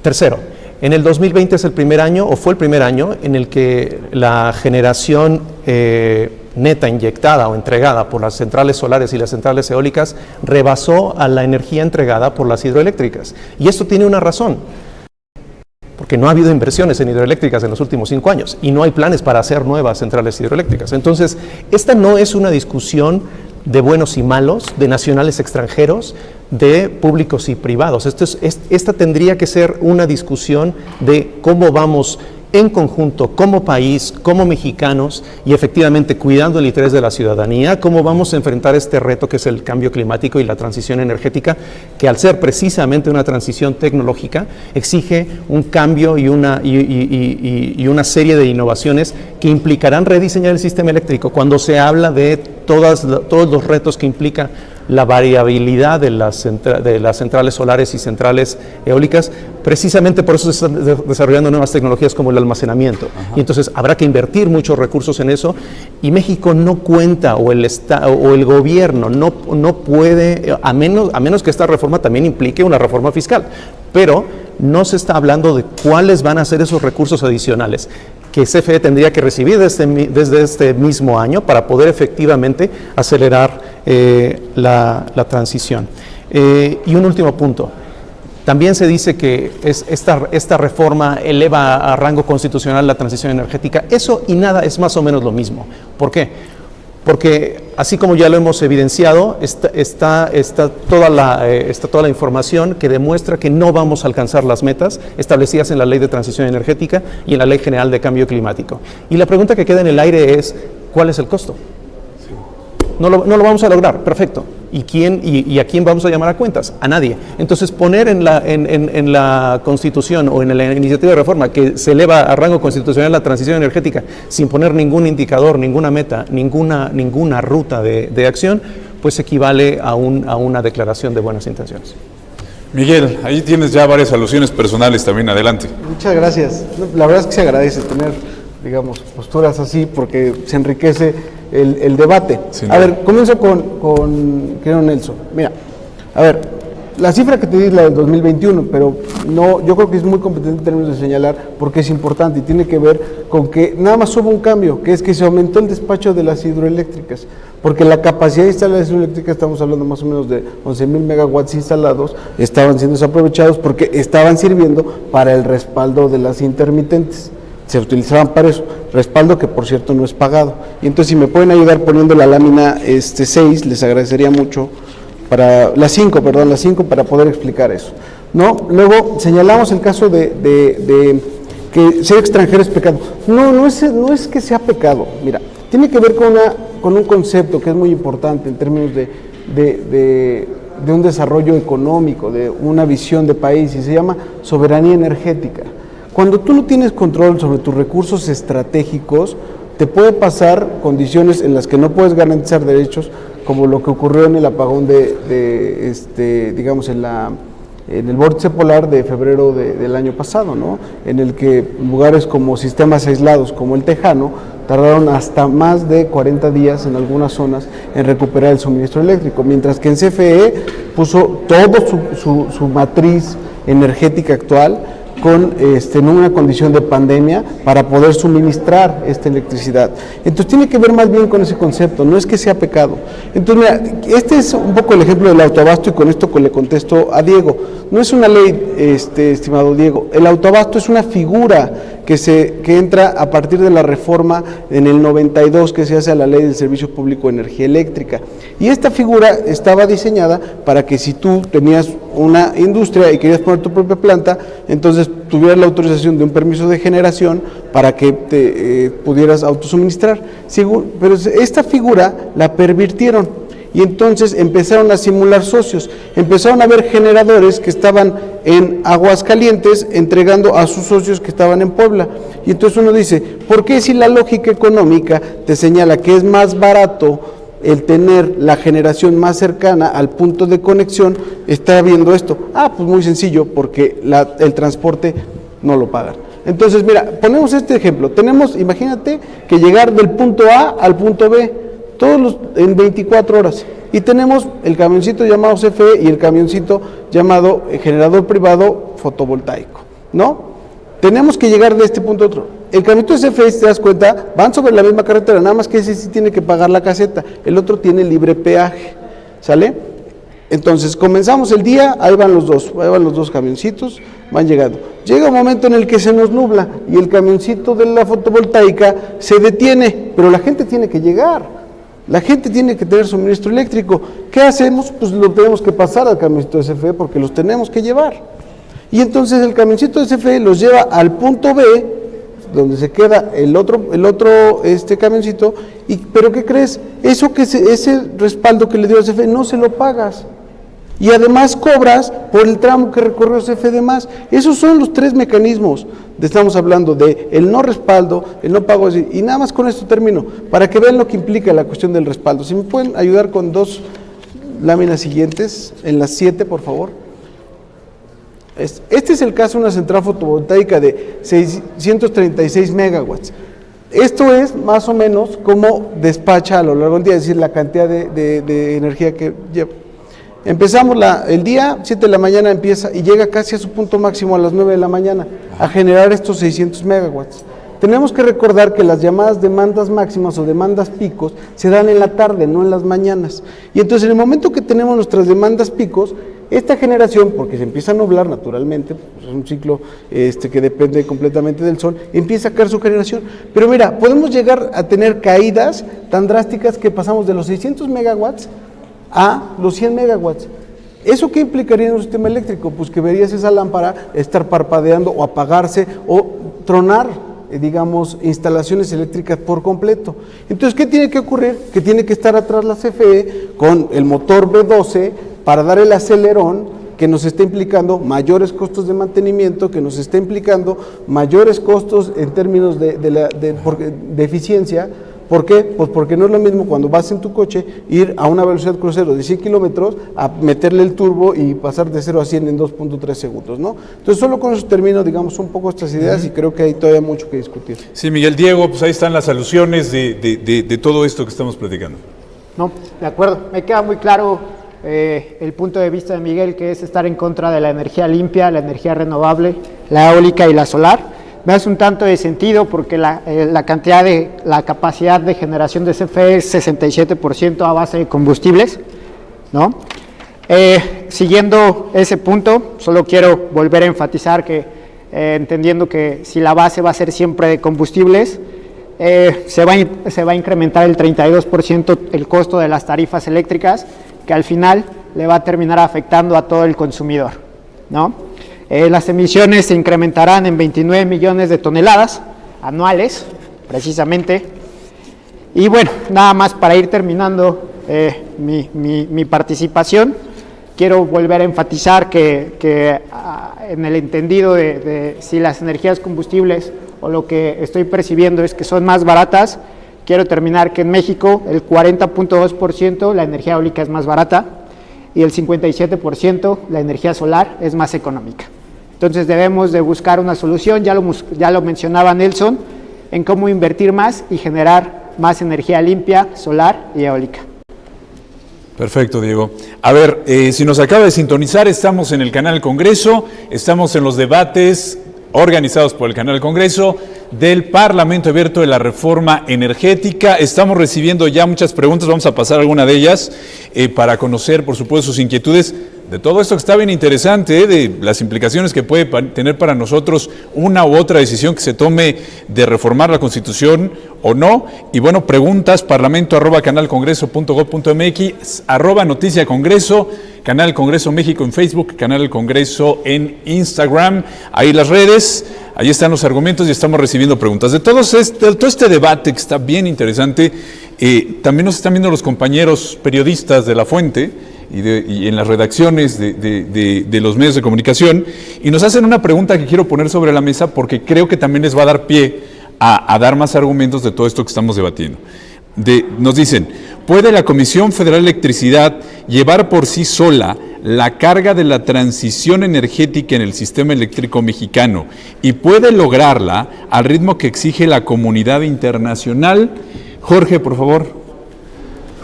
Bueno, yo creo que no se está planteando ese punto, no se está planteando que la Comisión Federal de Electricidad sea responsable de la transición energética. Dentro de la reforma que estamos discutiendo, se plantea el desarrollo de energías limpias, o sea, no se está en contra de las energías limpias. Por sí solo, la Comisión Federal de Electricidad tiene que impulsar también el desarrollo de las energías limpias, pero con ello también tiene que impulsar otras alternativas para disminuir los gases de efecto invernadero. Yo ya mencioné uno, que es la eficiencia energética. Hay otros instrumentos como deducciones fiscales, inversiones directas, por ejemplo, el apoyar la investigación científica y tecnológica en materia de energías limpias. Aquí lo que vemos principalmente y lo que estamos discutiendo es que las empresas proveedoras de energías limpias en México tienen condiciones muy especiales que no tienen en otros países. Por ejemplo, son las mismas que están trabajando en Estados Unidos, pero en condiciones totalmente diferentes. Aquí les dimos demasiadas cosas a ese tipo de empresas. No es que se esté en contra ni de las empresas ni de las energías limpias. Se trata de que haya un trato justo en la negociación, en los contratos, y que podamos desarrollar, tanto el sector privado como el sector público, una transición energética global. No se está planteando de ninguna manera, o al menos yo no lo veo así, que la transición energética o el desarrollo de todas las energías limpias lo tenga que hacer la Comisión Federal de Electricidad. Hay una participación privada y se respeta y está considerada dentro de la reforma planteada por el Ejecutivo. De manera que no sé de dónde venga ese comentario, pero por otro lado, yo quiero hacer una aclaración de lo que dijo Nelson, si me permite. Sí, adelante. Nelson dice que no sabe de dónde salió el dato de las hidroeléctricas. Yo mencioné que el 60% de las energías limpias en México provienen de las hidroeléctricas. No quise decir que el 60% de la producción o la generación de la Comisión Federal sea de las hidroeléctricas. Las limpias, el 60% de la generación eléctrica limpia proviene de las hidroeléctricas, que cae muy bien dentro del 19%. Digamos, el 60% del 19% lo producen las hidroeléctricas. Quería yo aclarar eso para que no quede ahí una idea. Claro, doctor Jorge. Nelson, pues ahí están las alusiones personales. Adelante. Sí, bueno, la aclaración, doctor, era para Miguel, pero está bien que lo comente. Muy tajantemente digo que fue lo que ahorita mencionó Miguel, que si quieres ahorita regresamos a ese punto. Contestando la pregunta puntualmente, pues no es necesario elaborar. No puede CFE sola, no puede CFE sola, no puede México solo, no puede ningún actor global, o mejor dicho, ningún país a nivel global, combatir o encabezar solo la transición energética. Ahora, específicamente hablemos de los planes de la CFE. Bueno, si revisamos el plan de negocios 2021 de la CFE, inversiones en renovables, cero. Si revisamos el plan de inversiones 2022 que se acaba de publicar, bueno, de lo único que se habla es de una central solar que se ubicaría en una gerencia de control regional que tiene problemas para evacuación de energía porque no hay capacidad de transmisión, porque llevamos 5 años en que la capacidad se ha incrementado, pero no ha crecido la red. Y ahí en un nodo congestionado, ahí se prevé instalar 1000 megawatts que pudiera ser que entraran en operación hasta 2026. Entonces, estamos hablando que del lado de las hidroeléctricas, que efectivamente históricamente han sido el gran soporte de flexibilidad del sistema, estamos hablando de más o menos de 12,000 megawatts que no han crecido, y que este gobierno dice que va a repotenciar y que esa repotenciación implicaría más o menos un crecimiento espectacular del 1%, 1%, ¿sí? Fue sarcasmo, es decir, son 260 megas lo que se dice que podría implicar la repotenciación. Entonces no alcanza, por eso es que insistimos que a menos que esta reforma implique recursos extraordinarios que hagan crecer, que multipliquen por 4 el presupuesto de la CFE, no hay manera que CFE pueda encabezar sola la transición energética. Ahora, es cierto también que lo que se dice es que eso no lo dice la reforma. No lo tiene que decir. Una reforma que cancela permisos, que cancela contratos y que genera un único actor dominante, que elimina el regulador, que elimina al operador independiente del sistema, que quita todos los contrapesos, bueno, yo no sé qué inversionista va a arriesgar un solo dólar, peso, euro, cualquier moneda que quieran imaginar, en un mercado en el que discrecionalmente un único actor no regulado, no supervisado, no sujeto a ningún contrapeso, podrá establecer las reglas, condiciones de participación. Nelson, gracias. Miguel, pues hay varios puntos para ti. Adelante. Sí, bueno, aquí aclararle a Nelson que la CFE sí tiene inversiones y te puedo especificar, digamos, cuáles. Estamos hablando de la modernización de 16 hidroeléctricas, modernización y equipamiento, ¿no? 16 hidroeléctricas. Aportarán esta modernización, digamos, más allá de que algunas tienen un aumento en eficiencia, vamos a aportar cerca de 305 megawatts. Dice que suena a sarcasmo el 1%. Bueno, esos 305 megawatts adicionales, cuando lo multiplicas por su factor de planta, porque son plantas continuas, no tienen esta intermitencia que mostré, es el equivalente a que este gobierno hubiera hecho 10 parques fotovoltaicos de 100 megawatts en términos de inyección a la red, o 7 parques eólicos. Entonces no es cosa menor, estamos invirtiendo en energía renovable, limpia, le estamos dando vida a una inversión histórica que hubo en este país, que fueron las hidroeléctricas, las presas que tenemos, sobre todo el sistema del Grijalba, un sistema que tiene una ingeniería impresionante, ¿no? Le estamos dando una ampliación de su vida por 50 años más, la estamos dando más eficientes, estamos inyectando a la red energía limpia, energía confiable, energía que no pone en riesgo al sistema.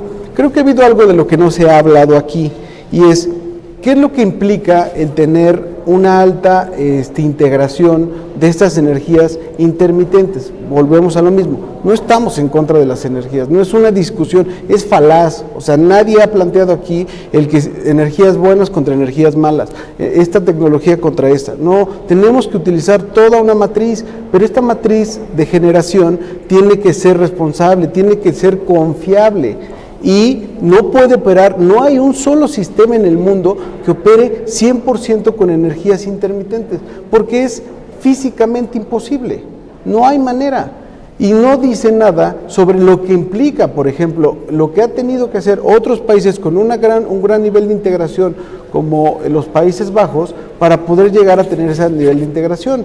Es una importante inversión en el sistema de transmisión para adecuar ciertas baterías, y eso lleva a aumentar un poco los factores de planta, pero nunca van a equiparar a lo que lleva una central de ciclo combinado, por una simple y sencilla razón, una razón física.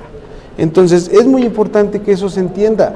Se tienen que hacer estos tipos de análisis, tenemos que hacer, dijeron, los recursos públicos son escasos, y nuestro obligación es ver en qué espacios tienen que ser invertidos para aganchar esto. Entonces tenemos esta central, va a haber la inversión, hay 33 proyectos aprobados en esta administración, señalaban que no había inversión, hay 33 proyectos aprobados, está el caso de las 16 hidroeléctricas, está el caso de una central geotérmica, que tampoco se habla de ello, que también es energía limpia, energía sin emisiones, energía barata, ¿no? En el caso de la central de Humeros, 2 de 25 megawatts, y la central fotovoltaica, que irá en etapas.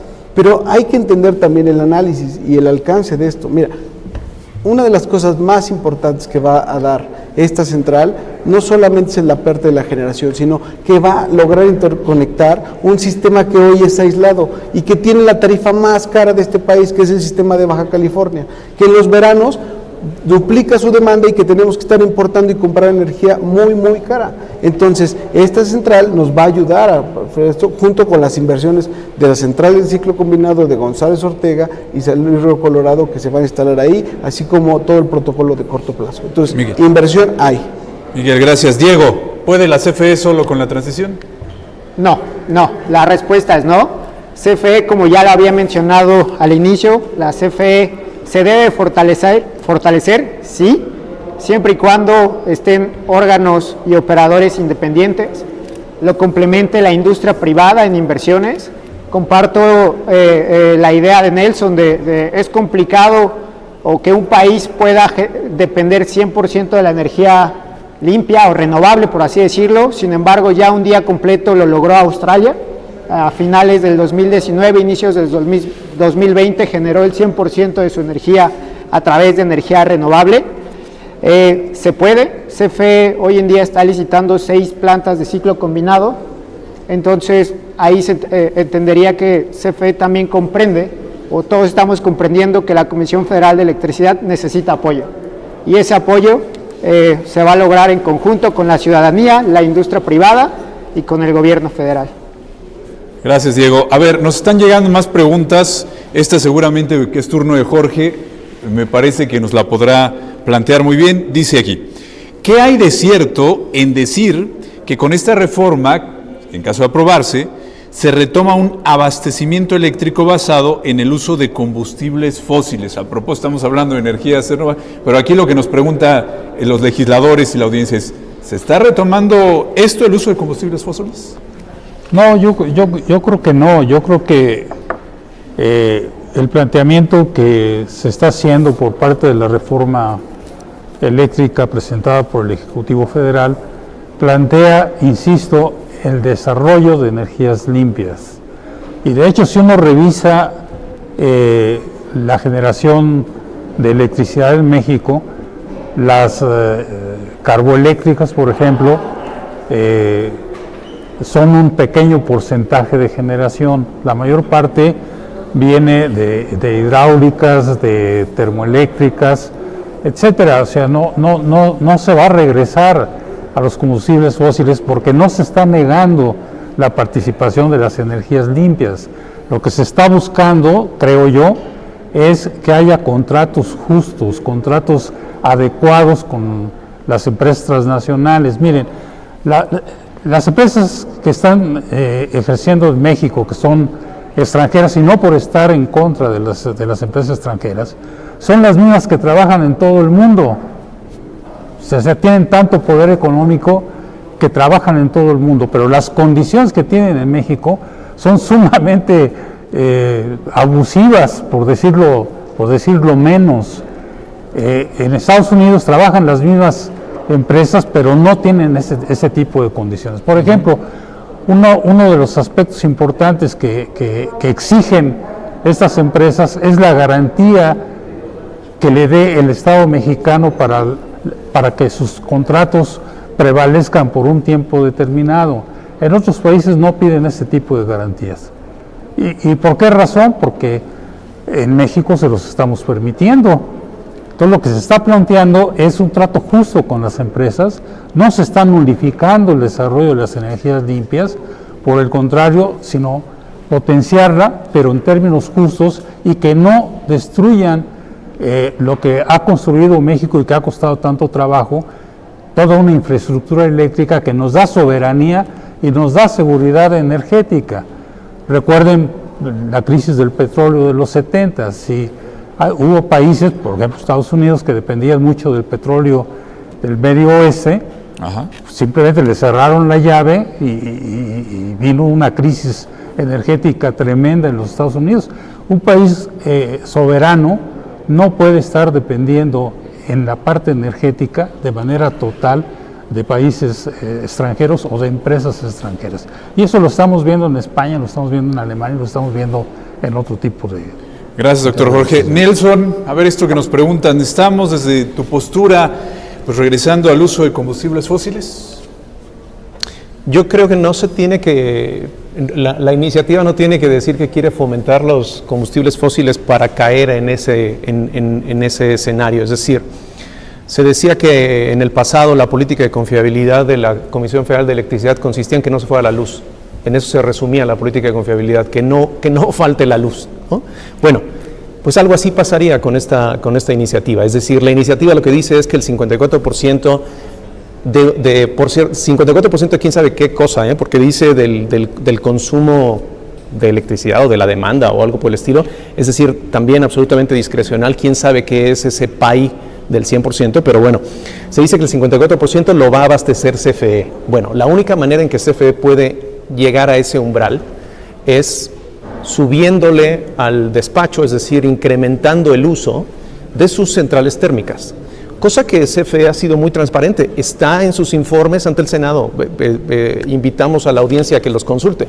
Ahí ha puesto efectivamente CFE en sus propias metas de operación que ellos están intentando llevar sus centrales térmicas a factores de utilización, factores de planta cercanos al 40%. ¿Por qué? Porque en los últimos años se ha reducido, efectivamente porque ha sido desplazado por generación limpia. Entonces, la iniciativa no tiene que decir que fomenta los combustibles fósiles.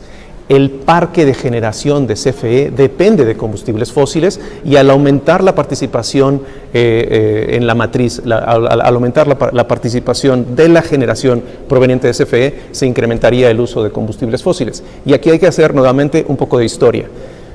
¿Por qué tiene tantas centrales térmicas CFE? Eso es lo que tal vez tendríamos que preguntarnos. Bueno, pues porque históricamente CFE ha tenido pocos recursos para invertir. Cuando en los 80 podía haber invertido en centrales hidroeléctricas, no tenía el capital suficiente para hacerlo y tuvo que invertir en centrales térmicas. Por eso es por lo que, como lo ha documentado la Autoridad Superior de la Federación, CFE tiene centrales de más de 30 años, muchas de ellas centrales térmicas de esas décadas. Entonces, el problema, efectivamente, como se planteaba ahorita respecto de las asimetrías de los contratos de México, es que permanentemente como país queremos volver a inventar la rueda y somos incapaces de entender que las mejoras siempre tienen que demostrar, que los cambios siempre tienen que demostrar que van en una ruta de mejora. Yo insisto y repito, esta reforma tiene que contestar y someterse a las pruebas de ácido de que va a generar mejores condiciones de inversión, va a propiciar una generación más limpia y a menores costos. Insisto en hablar de costos y no de precios, porque los precios son fácilmente manipulables a partir de una tarifa discrecionalmente definida por la CFE. Muy bien, Nelson. Recordarles, si nos está sintonizando, estamos en los debates del canal Congreso del Parlamento Abierto de la Reforma Eléctrica, organizados por la Junta de Coordinación Política de la Cámara de Diputados, acordados por este órgano de gobierno, la JUCOPO, presidida por el diputado Rubén Moreira Valdés. A ver, Miguel, pues ya aquí hay otros elementos. Esta pregunta que nos hacen, sí. ¿Estamos regresando a utilizar estos combustibles fósiles, estos argumentos que hemos escuchado? No, a ver, volvemos a lo mismo. A ver, la situación de esta cancelación de permisos no se da por una cuestión de voluntad en la que una reforma dice no voy a respetar estos contratos porque se me da la gana, ¿no? Tiene que ver con una condición, primero, en el caso de los pies de extracción de estos recursos, por como te señalé, es decir, son contratos que en su momento se buscaron renegociar y no hubo ninguna condición, ¿no? Y en el caso de Autoabasto tiene que ver con una cuestión fraudulenta, o sea, sería, más bien yo la pondría de manera distinta, no tiene que ver con una cuestión de voluntad, sería una condición de ver un hecho que es ilegal y dejarlo impune. Eso es lo que está hablando la reforma, ¿no? Entonces no es una casualidad, no es una condición que se le ocurre nada más a la reforma, ¿no? Vamos a volver, pues bueno, es que creo que está muy clara la fórmula en términos de que hablamos del 54-46 de la generación, ¿no? Entonces esa generación va a ir cambiando a lo largo. México tiene una demanda máxima que se da siempre en los veranos, ¿no? Que es cuando hace más calor, la gente prende su aire acondicionado, de casi 47,000 megawatts, ¿no? En la hora, eso es más o menos, se pronostica que lleguemos al 24 hasta cerca de 54,000 megawatts. Hoy estos privados están generando con el 80% de energías fósiles. Entonces cuando hablamos de regresar, pues es que siempre hemos estado ahí. O sea, no ha sido una situación en la que vamos a regresar, ¿no? La CFE tiene capacidad para generar con la nucleoeléctrica, que es energía base, energía limpia, con las hidroeléctricas que no tienen que estar soportando y, auspiciando estos respaldos sin que sean pagados, sino pueden estar generando y suministrando megawatts limpios, baratos, ¿no? Podemos utilizar la geotermia, que también es energía barata, y en el 46%, si es muy barata la energía intermitente que nos están aquí señalando, si es muy barata los ciclos combinados de los privados, ahí entrarán, porque estamos hablando de un sistema de competencia dentro de ese 46%, que no es menor, Laxman. Sí. O sea, solo por darte un ejemplo, Perú, ¿qué dirías? Perú es un país que tiene unas condiciones, Argentina, están hablando de demandas máximas, de necesidades de energía, que van desde los 17,000 hasta los 25,000 megawatts hora. Este 46% a ellos les representaría algo muy similar a ese tamaño de mercado, o sea, no es una situación menor. México no es un país pequeño en términos de la demanda, no es una situación en la que se regresa al monopolio también como se quiere instalar esa idea, eso es falso, ¿no? Entonces, es muy importante decir que esa situación de regresar, no, veamos cuál es la matriz de generación hoy y los privados quiénes son, dónde están y con qué generan, ¿no? Muy bien, Miguel. Diego, a ver, ¿sí se está regresando, no se está regresando? ¿Cuál es tu punto de vista? Aún es muy pronto para saberlo. es muy pronto para saberlo. De hecho, por eso esta discusión y este Parlamento abierto. Ajá. Hoy en día seguimos por buen camino. Desafortunadamente yo pondría un asterisco porque ya para 2020 se redujo el promedio de producción o de inyección de la energía eólica en un 5.2% y la solar en un 19.5%. Sin embargo, todavía estamos encaminados a poder corregir este trayecto, poder incentivar aún más la energía renovable, la energía fotovoltaica, la energía solar, la geotérmica. Si vamos a repotenciar las hidroeléctricas también será en beneficio del país, pero tenemos que tener muy claro que el objetivo debe de ser utilizar en la medida de lo posible, o mejor dicho, utilizar menos el combustible fósil y el carbón. Muy bien, Diego. A ver, otra pregunta, creo que sí nos da tiempo todavía de esta más, y para el doctor Jorge, sin duda que nos abra el debate, porque ya lo tocó en algún momento, pero aquí en la audiencia, la gente que nos está siguiendo nos hace esta pregunta. ¿Qué hay de cierto en decir que pues la creación de certificados de energías limpias, con la creación de estos certificados de energías limpias, nos preguntan, ¿qué sectores son los que realmente se benefician y de qué manera se benefician si se crean estos certificados de energía limpia, doctor? Bueno, los certificados de energía limpia están creados, no se van a crear, están creados. Y representan un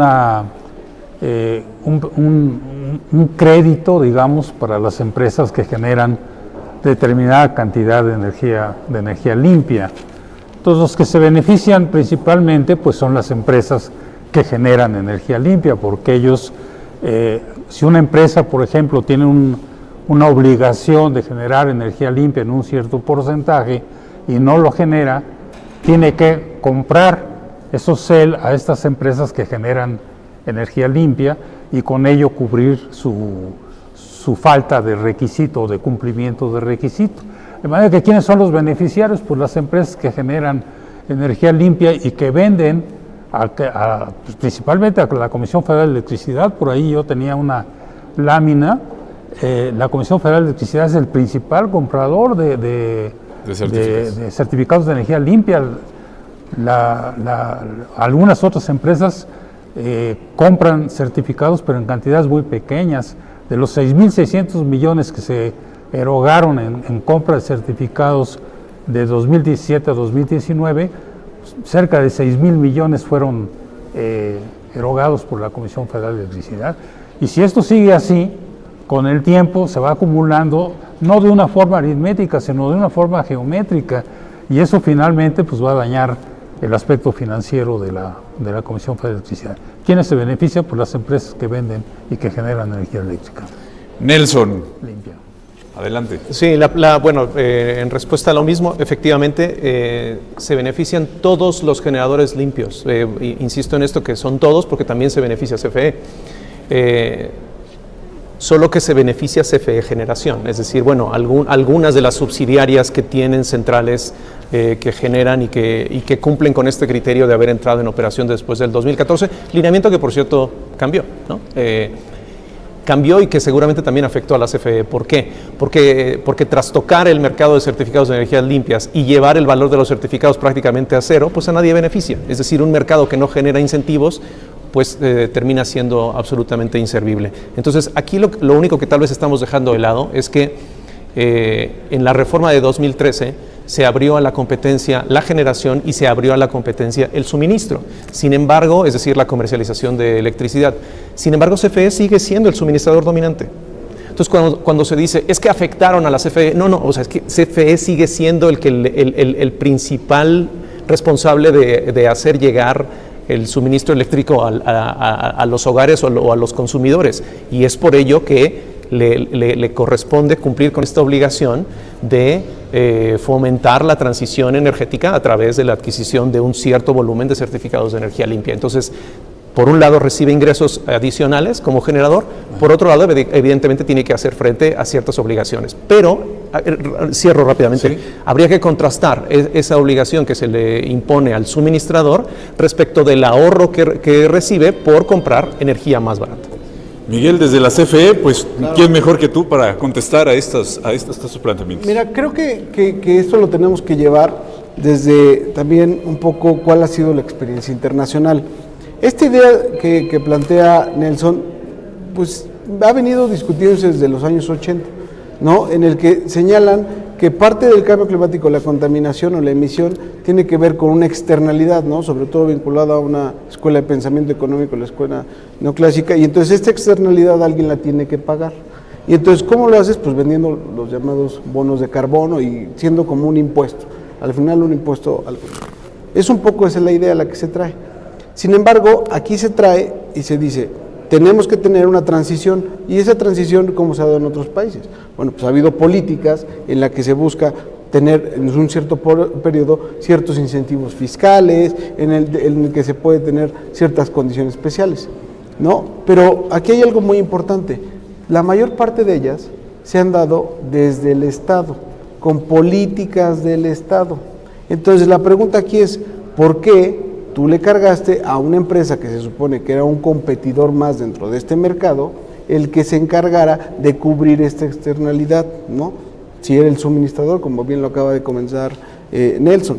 La CFE está compuesta no solamente por los generadores, está generación, transmisión, distribución, suministro básico que va a ser el comercializador. Entonces, por un lado, le empiezas a partir en 1000 pedacitos a CFE y entonces tú dices, tú CFE hijo 5, a ti te van a dar unos certificados que no nos dan porque no ha habido esas inversiones después del 2014 y no es una cuestión de voluntad, es una cuestión también impuesta por la falta de inversión.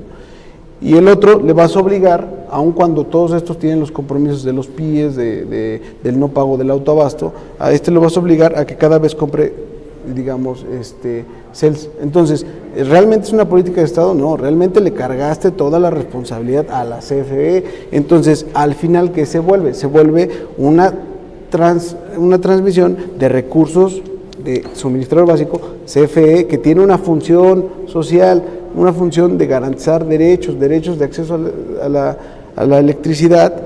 A ese se lo cargaste, ¿para qué? Para trasladarlo a un generador, la mayor parte de ellos privados. A ver, Diego, de esto de los certificados de energías limpias, ¿tú qué nos cuentas? ¿Cuál era la pregunta? ¿Me la puedes repetir? Lo que nos dicen en la audiencia es, con la creación de los certificados de energías limpias, ¿qué sectores son los que realmente se benefician y de qué manera? Mira, vamos a verlo a grosso modo y a nivel de ciudadanía. Fomentar o crear, que de hecho ya lo decía el doctor, los certificados de energía limpia ya existen, ya son una realidad. Finalmente desde un punto de vista ciudadano, nos beneficia a todos. ¿Por qué? Porque esos certificados de energía limpia va a incentivar a atraer inversión de donde sea, no importa qué país. Y vamos a ver mayor generación limpia, ¿no? Beneficia a la CFE o al comprador de energía eléctrica porque va a encontrar precios más económicos. Ya anteriormente lo habíamos mencionado que más o menos un costo está en 377 pesos el megawatt hora. Pero sobre todo va a beneficiar a todos los ciudadanos y no importa en dónde estemos, si estamos en Ciudad de México, si estamos en Monterrey, si estamos en la península, va a beneficiar a todos porque vamos a mejorar el medio ambiente, vamos a reducir las emisiones de CO2, entre otras, y al final va a ser algo benéfico para nuestra salud. Muy bien, Diego. Pues vamos cerrando, se nos está acabando el tiempo de este debate, de este segundo debate en el canal Congreso. Si les parece, vamos ya con las conclusiones finales de cada uno de ustedes para que, pues de todo esto que hemos platicado alrededor de la participación de la iniciativa privada en las energías limpias, certificados de energías limpias, la participación de la CFE, que ha sido maravilloso escucharlos este día. Yo creo que todas y todos los ciudadanos tenemos elementos para tener una propia opinión y cuando empiece el debate ya en tribuna ya no vamos a llegar en blanco de no entender nada de lo que están diciendo los legisladores, sino vamos a tener, gracias a ustedes, elementos para entender el debate que vamos a ver en el Pleno seguramente de la Cámara de Diputados, porque debo comentarles que en el 2013 el debate era totalmente técnico, ¿no? Uno como ciudadano veía el debate de la reforma energética y bueno, veíamos el debate que había alrededor de la Cámara, las manifestaciones, ¿no? Todo esto, pero en el debate en el Pleno era muy técnico lo que se estaba planteando. Entonces, todo esto que nos han ayudado a entender en este segundo debate, pues nos da esos elementos. Vamos a cerrar, doctor Jorge, por favor, sus comentarios finales de este segundo debate en el canal Congreso. Pues bueno, primero yo quisiera señalar que cualquier transición energética tiende a nulificar o a eliminar los certificados de energías limpias. ¿Por qué? Porque en la medida en que las energías limpias vayan abordando, pues los certificados van disminuyendo su importancia. Como conclusiones, yo quisiera insistir en que los acuerdos que están plasmados tanto en la Ley de Transición Energética como en la Ley de Cambio Climático están siendo alcanzados. Yo lo creo, tenemos datos oficiales para ello. Y que es muy importante, ¿no?, encontrar alternativas a los certificados de energía limpia, es decir, que en lugar de estos certificados podamos encontrar otras alternativas que nos lleven a disminuir las emisiones de gases de efecto invernadero. Una de estas alternativas, repito, y es porque en parte es nuestra especialidad, es seguir llevando acciones en materia de eficiencia energética. Esto es muy importante. La eficiencia energética en el mundo ha dado pruebas de que es muy conveniente para llevar adelante una mejora al medio ambiente. Y algo que a mí en lo personal me interesa mucho, porque pues, he estado en el mundo académico, pues es el desarrollo de los cuadros humanos y de la investigación científica y tecnológica en este tema tan importante que son las energías limpias y la energía en términos generales. Yo creo que habría que retomar aquel fondo de sustentabilidad energética que creó CENER junto con CONACYT para crear los centros mexicanos para las energías limpias en materia solar, eólica y demás. Creo que todo eso debiera de continuar. Y bueno, integrar el desarrollo de las energías limpias a políticas públicas que no dañen la soberanía nacional. Creo que sería mi conclusión. Muchísimas gracias por todos estos argumentos a favor de la iniciativa que nos ha planteado en esta jornada. Nelson, adelante. Sí, muchas gracias. Pues nuevamente agradecer esta oportunidad. Efectivamente, espero que hayamos puesto elementos que enriquezcan el debate cuando este se dé. Insistimos en que la iniciativa debe contestar algunas preguntas que no contesta y que no resuelve, y que cualquier cambio de esta magnitud, recordemos que las reformas constitucionales no se dan todo el tiempo y volver a tocar la Constitución tomará años. Es decir, el daño que se puede hacer por una mala reforma puede costarle a la siguiente generación. Esta reforma tendría que contestarnos cómo se van a disminuir los costos si se van a utilizar plantas que tienen más de 30 años, cómo se van a disminuir las emisiones si se piensa dar prioridad a tecnologías que utilizan combustibles fósiles, cómo se va a garantizar que esta transición se da de la mano de todos los actores cuando lo que se prevé es, con el velo de la seguridad nacional, cubrir a todo el sector eléctrico. No hay que regresar, no hay que hacer demasiada memoria. Hay que recordar lo que era este país en los 70, cuando no había ninguna garantía de acceso a la información. Lo que se está planteando es eso, se está planteando que el sector eléctrico se convierta en un sector estratégico y de seguridad nacional. Es decir, nadie podrá cuestionar las decisiones que se tomen en este sector si es que transita la iniciativa como se propone. Y un último punto, todos los mercados son perfectibles. Todos los mercados están sujetos a shocks como los que se han descrito y a ciertas condiciones atípicas que pueden afectarlos. La mejor manera en que México puede proteger su propio sector y su matriz energética de la volatilidad que proviene precisamente de los precios de los combustibles fósiles es acelerar su transición hacia tecnologías renovables, específicamente eólicas y solares, que no dependen de estos precios. Nelson, muchísimas gracias por tu participación. Miguel, para cerrar, adelante, por favor. Pues bueno, muchas gracias primero que nada por la oportunidad. Gracias a ustedes. Creo que fue muy rico el poder tener estos compañeros para poder discutir, para poder plantear estos ejemplos.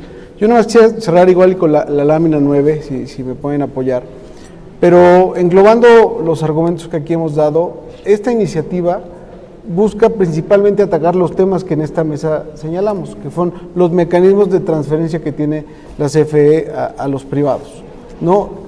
Eso es lo principal que busca atacar, ¿no? ¿Para qué? Para tener una CFE que pueda garantizar los derechos, que tenga esa función que le quitaron en la reforma del 2013 y la relegaron a ser una empresa productiva del Estado, cuando la función que tenía era como brazo del propio Estado para poder garantizar derechos expresos a la población, sobre todo en un mundo que cada vez más está transitando a a tener que todo esté conectado a la red eléctrica, ¿no? Y sobre todo el poder garantizar precios, porque la electricidad es uno de los commodities, es una de las mercancías que más se consume, ¿no? Y que más impacto pueden tener en la economía de los hogares. ¿Qué es lo que queremos evitar? Un poco lo que está en la lámina, ¿no? Tener el caso español, que veamos que en los últimos meses ha tenido un incremento de su tarifa, que hay una tarifa variable del 210%. La gente ha incluso tenido que modificar sus hábitos de consumo, sus condiciones de vida. Ahora tienen que lavar todas las personas allá en la noche, porque es donde están pagando una tarifa horaria, es donde resulta ser la más barata. Y entonces eso reestructura también vidas, porque pues a costa de unos cuantos.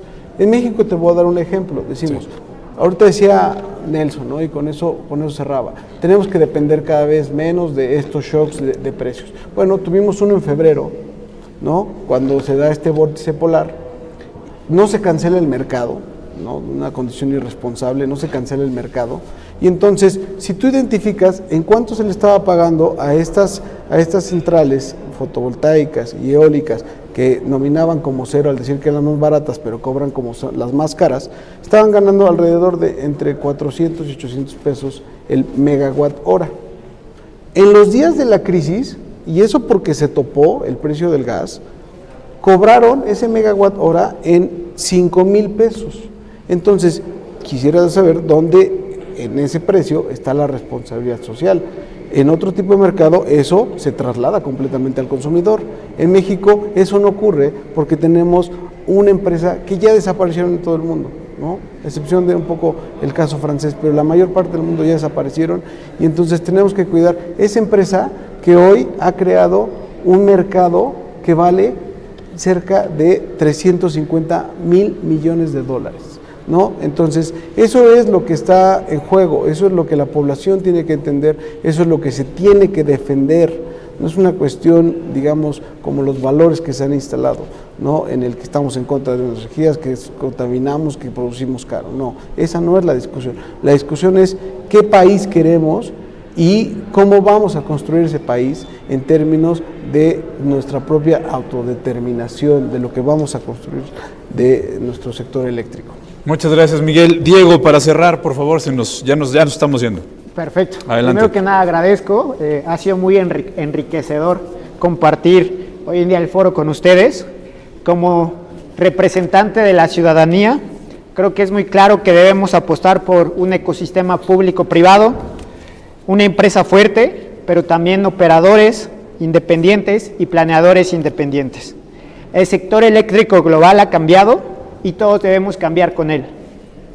Hay una tendencia en México donde los éxitos se presentan como si fueran únicamente resultados de la implementación del mercado y los fracasos como resultado de la intervención del Estado.